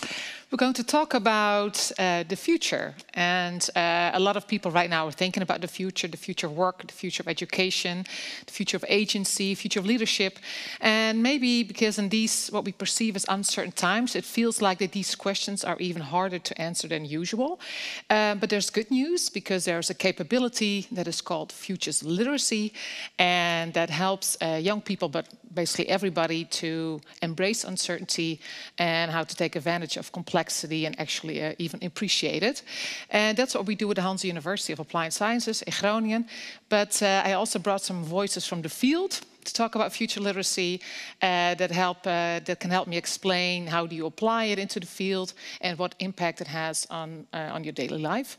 So what is it? This capability that is really well explained in a minute and a half in this explanation.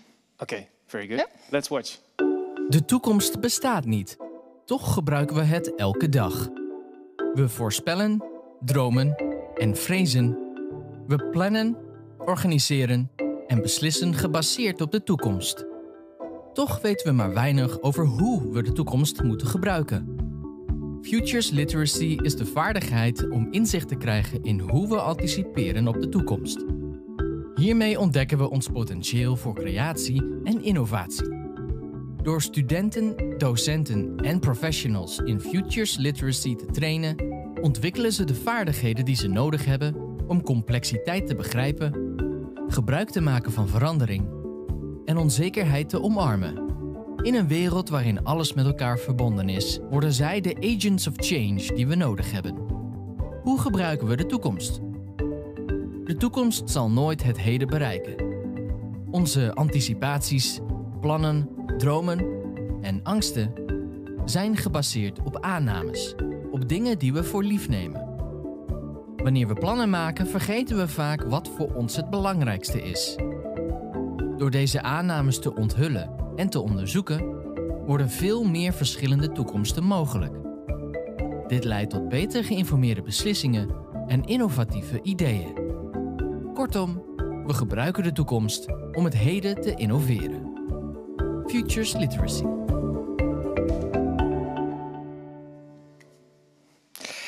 Yeah, hopefully it's become a little bit more clear what this capability is.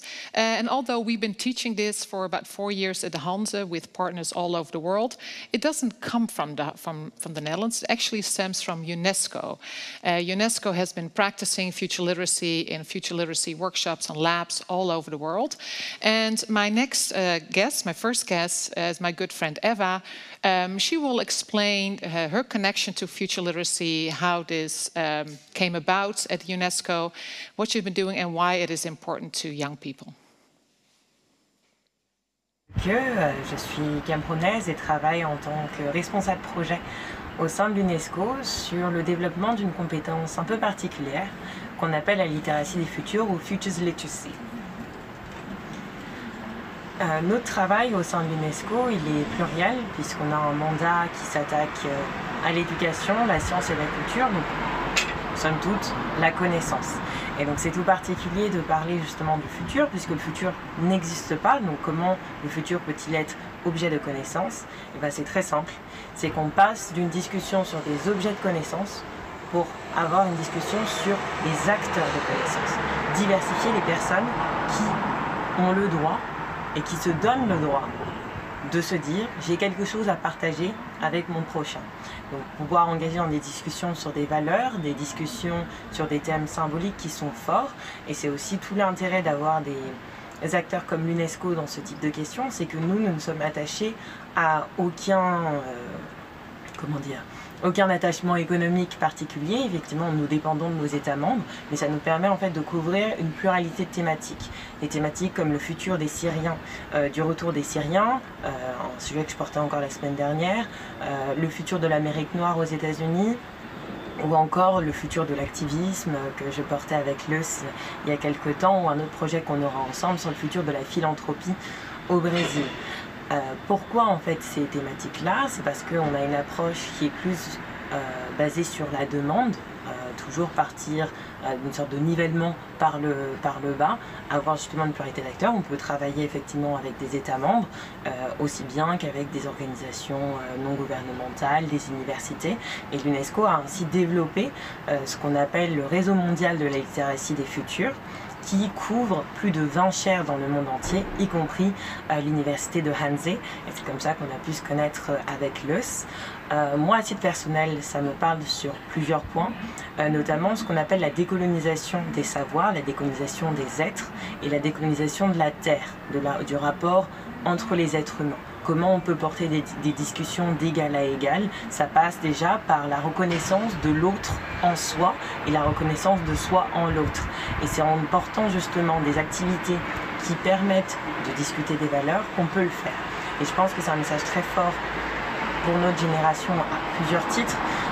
Déjà parce qu'on a souvent l'impression d'être impuissant, et cette impuissance vient directement de la connaissance.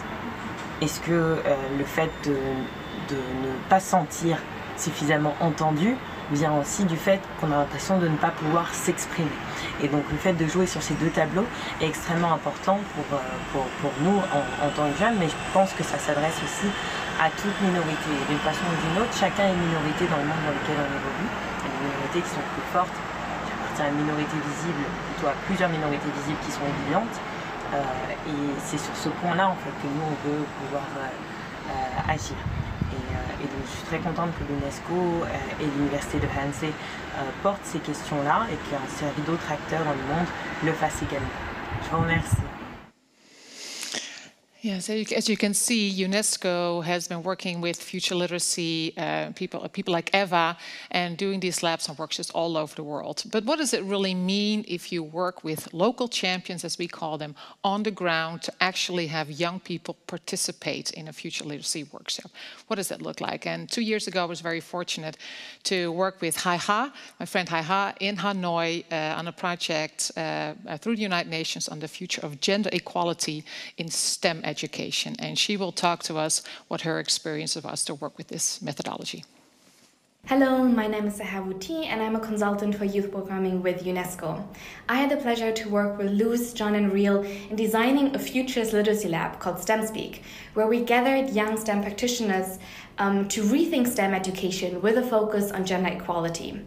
Now, I still remember at first how I pride myself to be very creative, to think in creative directions, but very quickly did I realize that I was still stuck in a box as how I defined creativity, and that box only opened as we're implementing STEM Speak. So what made STEM Speak so special? It is mainly because of our participants who came from a wide range of STEM disciplines, from nanotechnology to biology, chemistry, mathematics, but also English or arts, who were teachers, artists, researchers, scientists, or just students who came together to collectively craft alternative futures, ranging from the used future to Wakanda and even beyond. And it was so enriching to observe how they have changed as we went along, phase after phase. And by the end of STEM Speak, they really came to the realization of we are not powerless. We have capabilities, we have skills to craft alternative futures. Knowing that the future is so uncertain, it can change every second, every minute, every hour, but it actually is in their hands to create the future that they want, that is more positive and that can enact positive change. But that requires collective intelligence, collaboration. And at that very positive and empowering note did we leave STEM Speak. And I think still today, this is the reason why some of the STEM speakers come back to me and ask, when are we organizing STEM Speak 2.0? Because they realize the importance of that empowerment throughout STEM Speak. And I think amid COVID-19 and global challenges like climate change, it is more important than ever. So Luz, Jen, and I were also quite intrigued to see, are there any long-term impacts after a 2-3 day training? So what we are going to do now is to reconvene with some of the STEM speakers to better understand how they are using the future today, and if there are any long-term impacts that we can somehow measure. So if you are looking for like a tool that can unleash the potential of your societies, and that emphasizes on creativity and innovation and critical thinking, I really think this is the tool to go. And even though we don't have the results of that study yet, I am really certain that you can't do wrong with futures literacy. Thank you so much for listening. Yes, as I was saying, very empowering tool and methodology to use, but what is the long-term impact when you participate in a workshop like that? And therefore I would like to talk to an old student of mine, Sebastian, who just about what his future literacy has done to his decision-making in his life personally. Hi, Sebastian. Hey, good afternoon. How are you doing?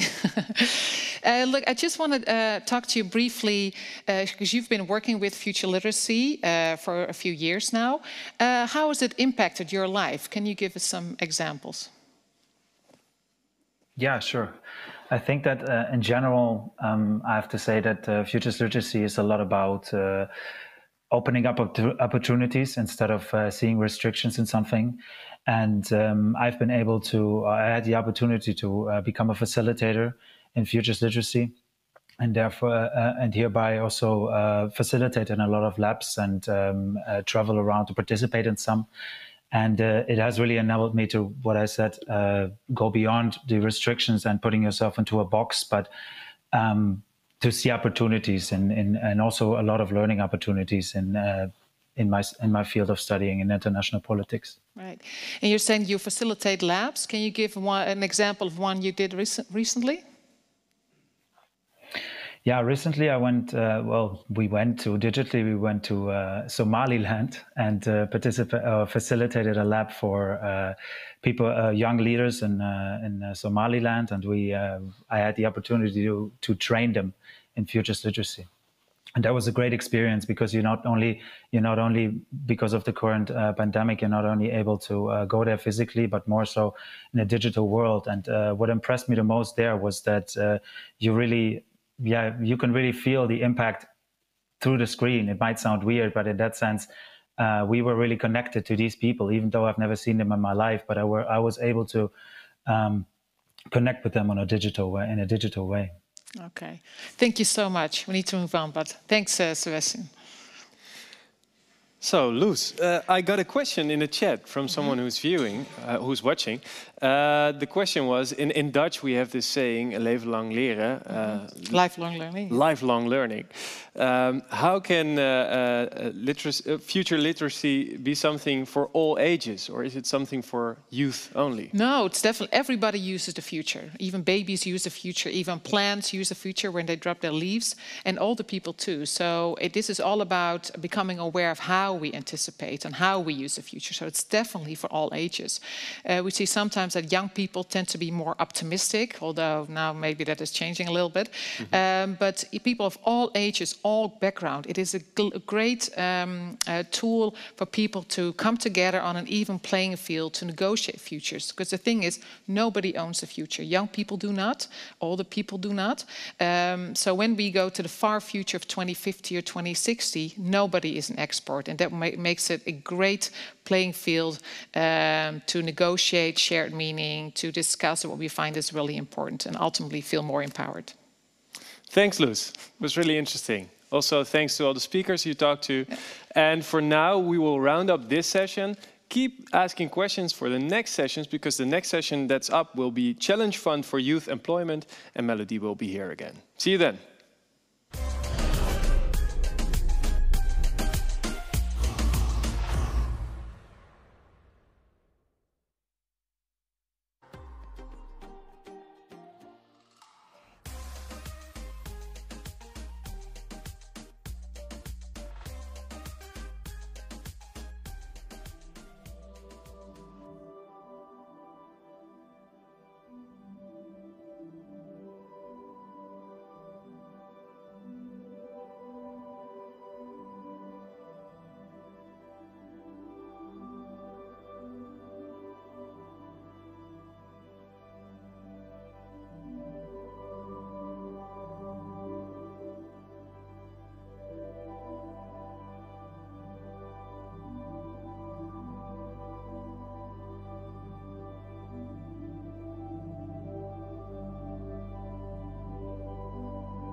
Welcome back to Studio Purple. We are here at the Youth at Heart Virtual Forum, live from The Hague, the World Forum.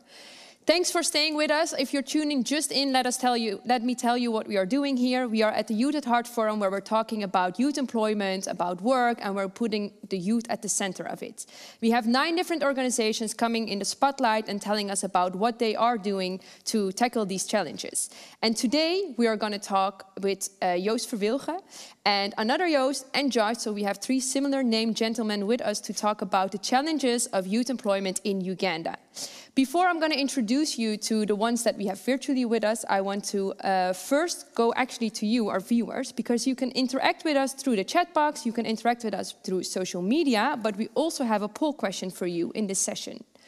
Let us cut to the case. So when we talk about youth employment and the challenges, we also talk about the informal setting. Youths that are working in the informal setting have less stability, less security, and they are usually also paid less. So this is a high problem. And in Uganda, a young-dominated population, I want to ask to you, which proportion of the Ugandan youth between 15 and 29 years old do you think works in the informal setting? Is that 43.5%, 63.5%, or 83.5%? You can get voting. We will get to you at the end of the session. But before that, let me welcome you, Joost Verwilgen, your team leader at the Challenge Fund for Youth Employment. We're going to talk a bit more about that, but we also invited 2 of your implementers from Uganda that can give us more insights in the work they do in the country. But first of all, if no one has heard before about the Youth Challenge Fund, can you explain a little bit what you're doing, and why do you think it's so important for you to have a decent job? Yeah, no, thank you very much. I mean, first of all, delighted to be here. Great program, by the way, that we've seen today, so thank you very much for that. Well, the Challenge Fund for Youth Employment is an initiative that was started by the Dutch Ministry of Foreign Affairs, implemented by Palladium VSO and Randstad. And the overarching aim of the Challenge Fund is to create jobs, decent jobs, 50% of which should be for women, for youth in sub-Saharan Africa and the MENA region. Mm-hmm. Now, how do we do this? The Challenge Fund is basically like any other Challenge Fund. We invite parties to come up with solutions, with ideas on how to tackle the unemployment for youth in countries. The way we do this mainly is actually through private sector, because we see that a lot of the demands actually, there's a shortage of jobs. Mm-hmm. So our sort of entry point is very much the private sector, but very much welcome them to work with NGOs, with knowledge institutes and training institutions. So our first round when we started was, I think we started about a year ago, was in Uganda. And well, we're quite delighted actually that we have been able to select 7 implementing partners for Uganda, and 2 of whom actually are with us here today to tell a little bit more about their initiative. Can you tell a little briefly about the background of the youth employment in Uganda? Yeah, I mean, the youth unemployment challenge in Uganda is not atypical. I mean, it's very similar to what we see in many of the other sort of sub-Saharan African countries. The working population, the youth that are looking for jobs, is expected to double by 2040. Every year, that means there is about 1 million new entrants to the job market. I mean, needless to say, I mean, that's high. It's really a big challenge. It's also a great opportunity, and again, that's why we are looking for implementing parties that are going to pick up that challenge and actually work with that. It also means that we're very much, I mean, in Uganda in particular, we very much targeted it from the demand side. So, I mean, organizations that are looking for qualified young professionals, youth basically, who want to pick up jobs. So it's not just about looking at these individual companies, but also looking at intermediaries like who are working with SMEs, with small and medium enterprises. But also looking at people who are organizations that are working towards entrepreneurship. I think we've got 2 great partners here. Let's go to them then, speaking of which. So yeah, we have 2 of your implementing partners in Uganda. I'm going to introduce you. First of all, I wanted to start with Balloon Ventures. But before I introduce you, let's go to a clip that actually explains what Balloon Ventures does, and then we'll introduce the founder. I'm called Katwesige Monique. I've been here for almost 11 years now. I always wanted to do my own business. It gives you somehow peace of mind. At the beginning, it wasn't easy, because customer didn't know me, so the turn-up used to be very slow. When I just started, I had 1 worker. I have 4 people right now. My name is Chilmo Sam. I'm studying in Shasha Bakery. I've been in baking for around like 3 years. I employ around 20 employees. Right now I can produce 400 to 700 loaves. We sell to supermarkets, we sell to farms, we sell to schools, we sell to very many other people.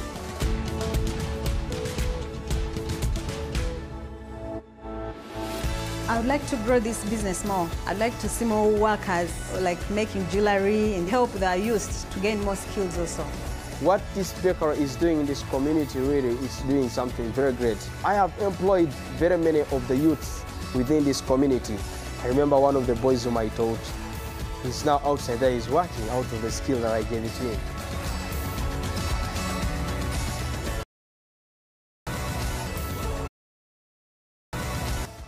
So this is Balloon Ventures, and I want to welcome you, Josh Bicknell. Thanks for joining us virtually. So we just watched what Balloon Ventures did. Can you tell us what is unique in what you do and why you think it's so important, the approach that you are taking?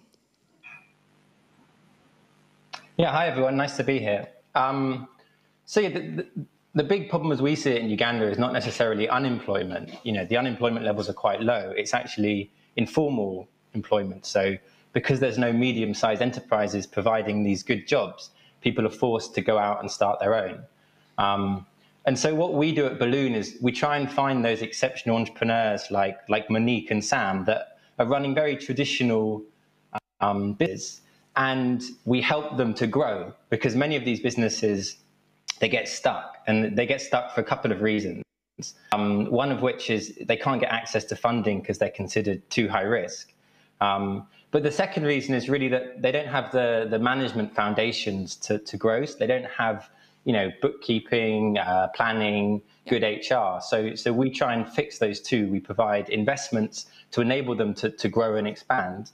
And then we have a team of local staff who work with them for 12 to 36 months to implement those foundations and to help them grow, to shift their existing employees onto contracts that pay living wage, and to help them create new jobs as they scale and grow. And so it's really about unlocking this potential of small businesses to scale and create these good jobs that's so needed. Yeah.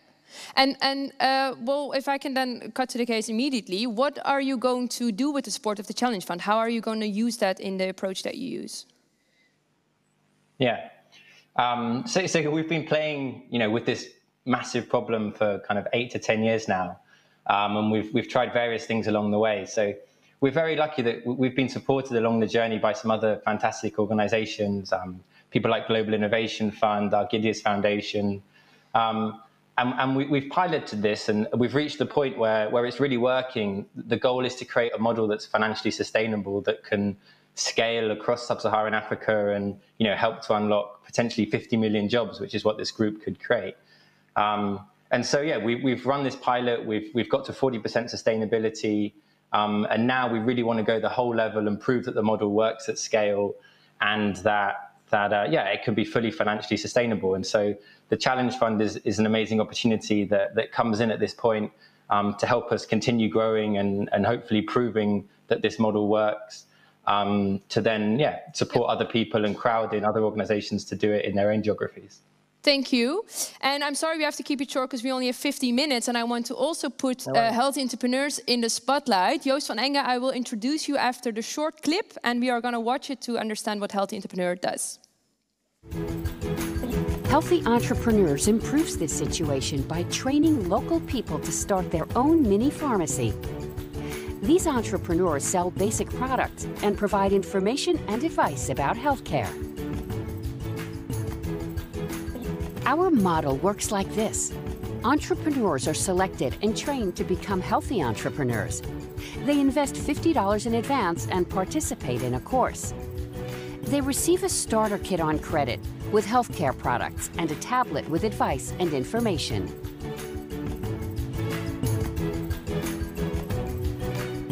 To keep the quality of products high, Healthy Entrepreneurs manages a fully integrated supply chain, from providing reliable and affordable products to direct delivery to our entrepreneurs on site.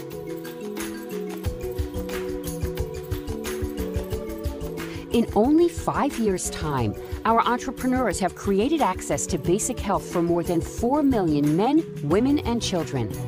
This means that villages in remote areas transform into healthy communities, and the future prospects of local entrepreneurs are drastically improved. Healthy Entrepreneurs, and with us is the founder of it, Joost van Enge. Welcome, Joost. So we watch what Healthy Entrepreneur does, and you provide last mile basic healthcare. There are more organizations doing that in entrepreneurship and the health sector. What makes Healthy Entrepreneur unique in that matter? Well, first of all, thank you so much for being here. Healthy Entrepreneurs is an organization, it's a social business. We are running a model which is financially sustainable, and we're doing that by actually bridging a gap in the market. There is a need, especially in the very last mile, the most remote areas, most hard to reach areas, where people are having high transport costs to acquire access to healthcare. And this is where Healthy Entrepreneurs comes in. We are offering a model where we mobilize, as you could see in the movie, young people running their business, qualified people that can serve a number of products and services in the market according to law, and we empower them to do accordingly. We don't, next to investments and challenge funds like this, we do not need additional money going in there, and therefore we are a game changer, different from the traditional projects that have been run in the past. So in the system, we are, from a health perspective, a game changer, and at the same time, we have learned over time that we are able to enable a lot of job opportunities, and that's where the challenge fund comes in. And how are you, the same question for you, how is the challenge fund going to support you in that sense? What plans do you have with the fund? The challenge fund is actually, it's very fascinating. When we started a year ago, and as Joost mentioned, that's also when we got to know about the fund, we realized that we are actually an organization that recruits a lot of people. So we are able with the challenge fund to grow our network with 20,000 community health entrepreneurs in Uganda only, which will enable us to have a nationwide network. And for us, it has been very fascinating in the process to get to this challenge, because we also learned much more about women empowerment. We learned much more about decent jobs and how these techniques can help us to actually offer a better service to our community health entrepreneurs, and so the sustainability for our business. So it's a very interesting win-win. I love it. It's fantastic. And Joost, I actually have a very interesting question from the chat box for you by Theodore Klauvas. He's asking, what is the role of men in supporting female entrepreneurship? Very interesting, very good question too. In our case, we are working with 85% women who are actually running the network, who are community health entrepreneurs. They are in many cases supported by their husband, but there's also cases where it's not. So actually part of the challenge fund is also to develop additional tools and support to help the women to get much more support of their men. In many cases, it's still traditional. We are providing credits, and they're not always used to it. So definitely there is not a turnkey solution. We found ways, but definitely this is something we will keep on working on together with also the technical assistance we get from the challenge fund. Yeah. And I see all the three gentlemen nodding. I would love to continue the discussion a bit further about how you can work also on the female entrepreneurship and have more questions from the chat box. One other question I want to ask, and I'm going to ask this to Josh, what solutions will you give to young migrants in fragile situations that need to get a job? So the really, really remote and vulnerable people. By Javier Cardoso is this question. Yeah, I think what's interesting is that there's a lot of innovations happening in the major cities, in places like Kampala, Nairobi and Kenya, but very, very few organizations are working outside of those. So we focus in eastern Uganda, in places like Mbale, where there are a lot of refugees. And it's really about helping businesses there to grow and scale so that they create jobs that then those people can get access to. And also providing, a level playing field, so that anybody can apply for those jobs and can get them. So that's really our focus, working outside of the capitals in these areas that are often ignored and finding these, interrupt you here because we are going to the time. It's a very, very critic. It's really in the 15 minutes. Yeah. So I want to thank you, all of you, and please let's continue in the chat box and continue these conversations on the social media where we talk not only about youth employment, but the importance of the formal setting for youth to be employed. Giving you the answers from the poll, the majority, 43%, had it correct, that actually 83.5%, so that's quite a lot, of youth in Uganda between 15 and 29 years old is in the informal sector. Thank you all. Please keep following Healthy Entrepreneurs, Balloon Ventures, but also the Challenge Fund and the other 5 implementers that they have in Uganda to tackle this challenge. Thank you, Joost and Josh. And let's continue the discussion. And we're going to move to the next spotlight session with UN 75. Thank you.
Welcome to Youth at Heart Virtual Forum, and welcome to the last of 9 spotlight sessions in which different organizations will get the spotlight here in Studio Purple, where we ask you to interact with us, ask us questions and give suggestions for discussion.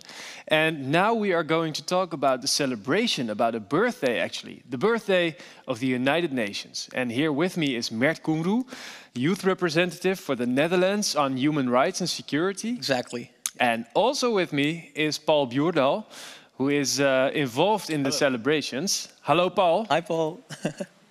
Hello, how are you? I'm fine. How are you doing? Oh, it's good. It's a windy day in New York, but we're doing good here. Thank you. Yeah, you're calling in from New York. My question would be, what do you do for this project? It's the UN 75, 70 years of United Nations. What does that mean, celebrating their birthday? Well, it's interesting you say that because, and first of all, we just want to thank you for inviting us into this event and congratulating you on the success of it, because it's a major undertaking, I know, and it's wonderful that you place youth at the heart of these conversations on the future. Well, yes, you're right. It is the 75th birthday of the UN.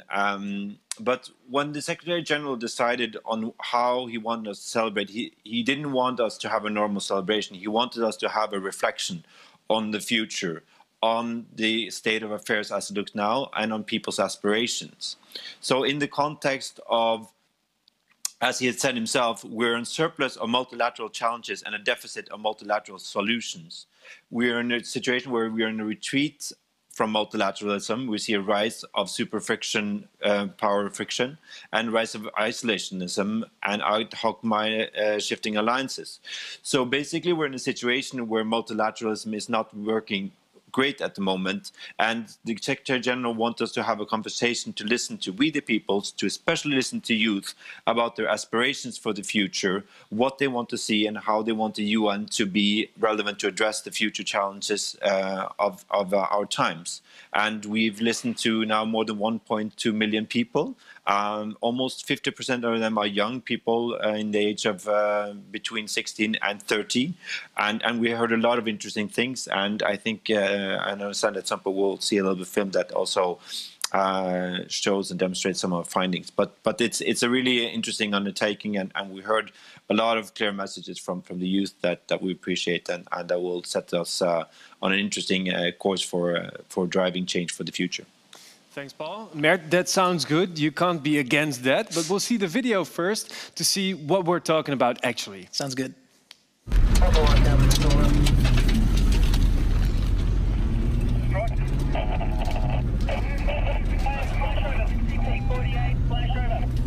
Our world is facing unprecedented challenges.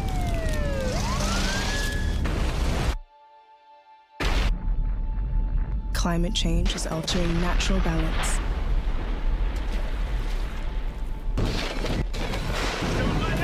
And our precious wildlife is struggling to survive. We are battling a new era of conflict and violence. There's the disruptive impact from digital technologies and shifting demographics with gaping inequalities. Now, a global epidemic is reshaping our world as we know it. We are at a crossroad at a time when our world seems so divided. Our world is struggling to breathe.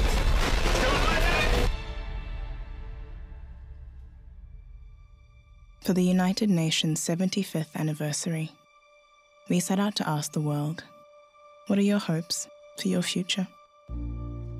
If you could choose one thing to say to the UN, to world leaders about the future, what would that be?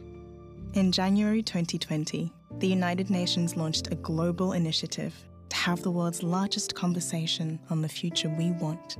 Discussions have taken place in all settings, from classrooms to boardrooms, parliaments to village halls across the world, in order to reach as many people as possible. The United Nations listened, and the world spoke. Justice, equality, and freedom for all. People can really be in peace and with dignity, because our dignity was taken away from us because of our religion and because of who we are. And I hope that we are the last community who are suffering of those problems. Health is often looked at as an expense. It is not. It is an investment. We change by exchanging without losing ourselves. We have run out of excuses and we are running out of time. If we don't stop the destruction of our natural world, nothing else will matter. More than ever before, we need solidarity, hope, and the political will to see this crisis through together. From what we have heard, the world is not as divided as we thought. The global economy, healthcare, sanitation, education, and the hardest places hit are our top priorities from recovering from the pandemic. In response to COVID-19, greater international solidarity is urgently needed. The threat of climate change and destruction of our natural environment is the biggest fear for the future.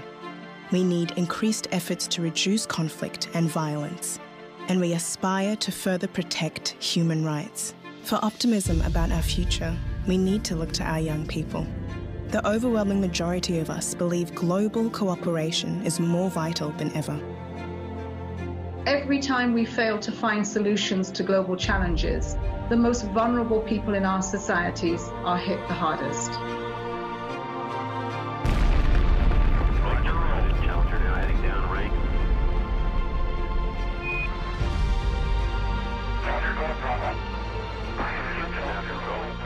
Throughout history, we have accomplished unimaginable things, propelling each generation further than the last. There is no limit to the amount of good we can achieve together to make this world, our world, a better place. The challenges before us are universal, and we know that these challenges demand global solutions. We have the blueprint to achieve a better and more sustainable future for all. The Sustainable Development Goals. In 2045, the United Nations 100th year, let's see the change we have implemented today that will shine a light on our children's tomorrow.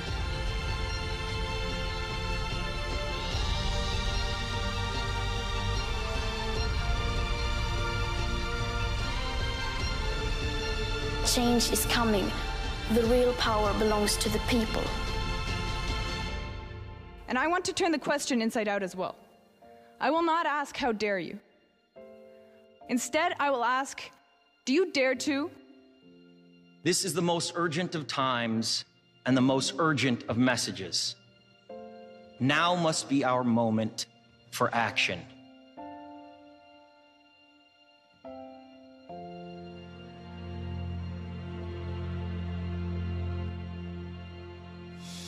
Yeah, and with Leonardo DiCaprio we end.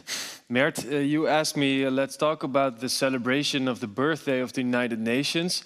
We'll watch a movie. I had different expectations. This is rather depressing, don't you think? In a way it is, but in a way you could see and maybe also feel that this short movie, the snippet of it, is also inspiring, maybe.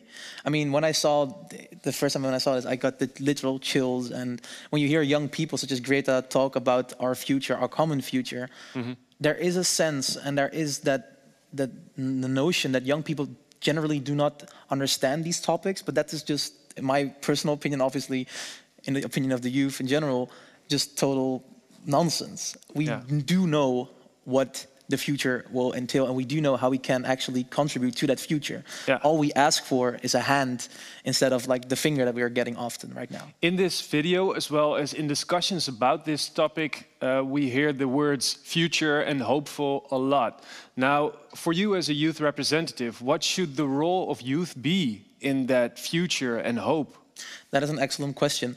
The thing is, current day policies will have the longest effect for future generations. So it only makes sense that those future generations are part of the consultation and part of the decision making.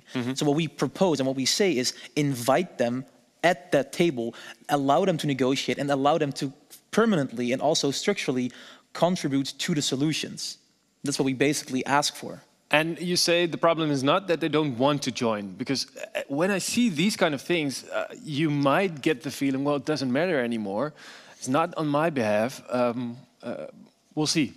Yeah, I get that. And I think that a lot of young people tend to have the same idea in the beginning, but then when they see inspiring young other people that also try to engage and try to voice their opinions for either international protests or other youth-led engagements, you can tend to try to inspire each other and then eventually follow through to make the change that you want to see in the world.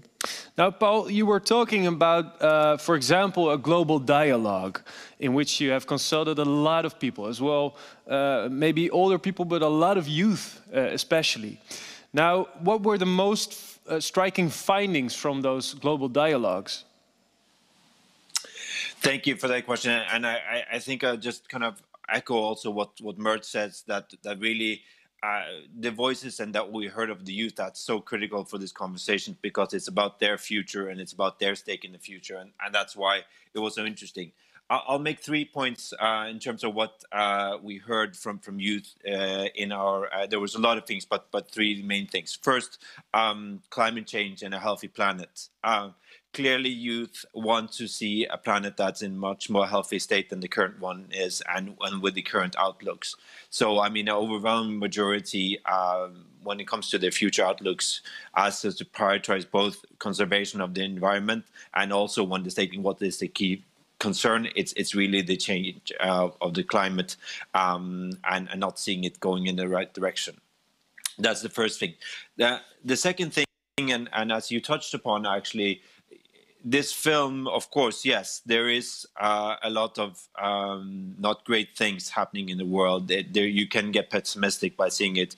We also hope that it gives a certain encouragement towards the end, that there is voices from the youth that will take us forward and that can create the change we need to see to make our planet and make our international community in a better stage. And that's what we hear from people as well, is that that the youth are more optimistic about the future than the older generation, which is a tremendous source of encouragement and positivism. So that's really, I think, a key thing we need as the older generation as well to bring with us into the next consultations, both on climate change and on nuclear disarmament and other major issues that are one needs to tackle.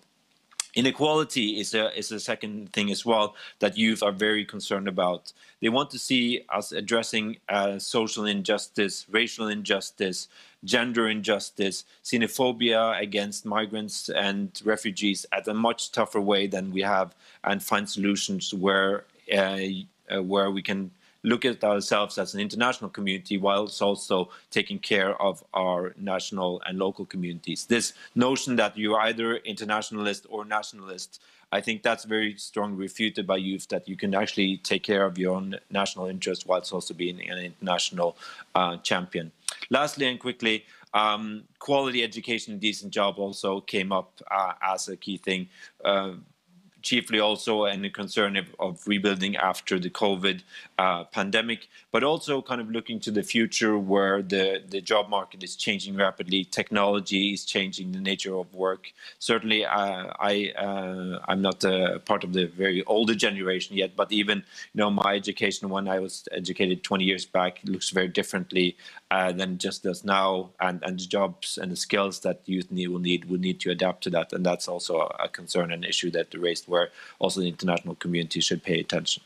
Thanks a lot, Paul. What about you, Mert? Are you an optimist? Oh, definitely, for sure. I'm an optimist that is heavily involved on this matter, and I think that the youth automatically is in a way optimistic, because we are eventually the generation or the generations that are going to live in a time that we don't know yet anything about. So in a way, you need to be optimistic in order to not lose yourself in all of these horrific tragedies we see all around the world. Yeah. But at the same time, I think that we should also reflect upon what the UN themselves have for role in this effort.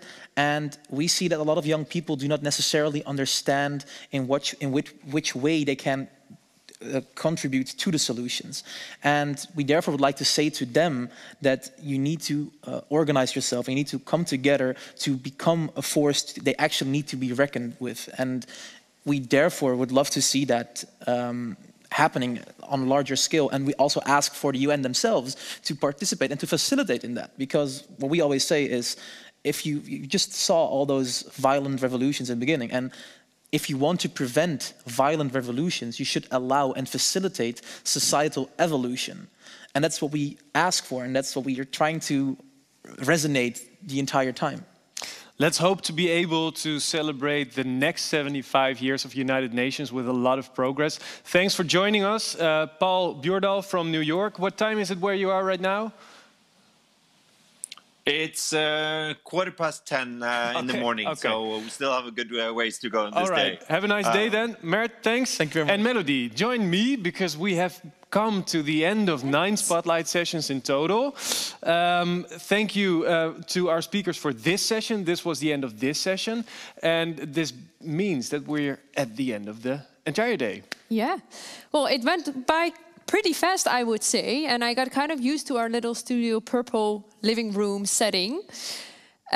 Do we still have some questions from the chat for Mert? Or are we rounding up our entire Pulper? There are a lot of questions, but there's no room to ask all of those questions, so I'm sorry. Then let's get back to you at the viewers. Thanks a lot for joining us for all the 9 spotlight sessions that we had in Studio Purple. It was delightful to have you all with us, to have you in the chat and have you watching us. And be reminded that you can watch all of this, you can rewatch it and reshare and repost any session. And please do continue following the organizations that we put in the spotlight for you today. Thanks to all of our guests, all of our speakers and everyone involved. And thank you, Marcel. We had a lot of fun, I guess, here, and I had. And we're going to find some plans for our house, to bring home, yeah. Exactly. And I hope you have a nice living room too. Thanks for being with us. Ciao.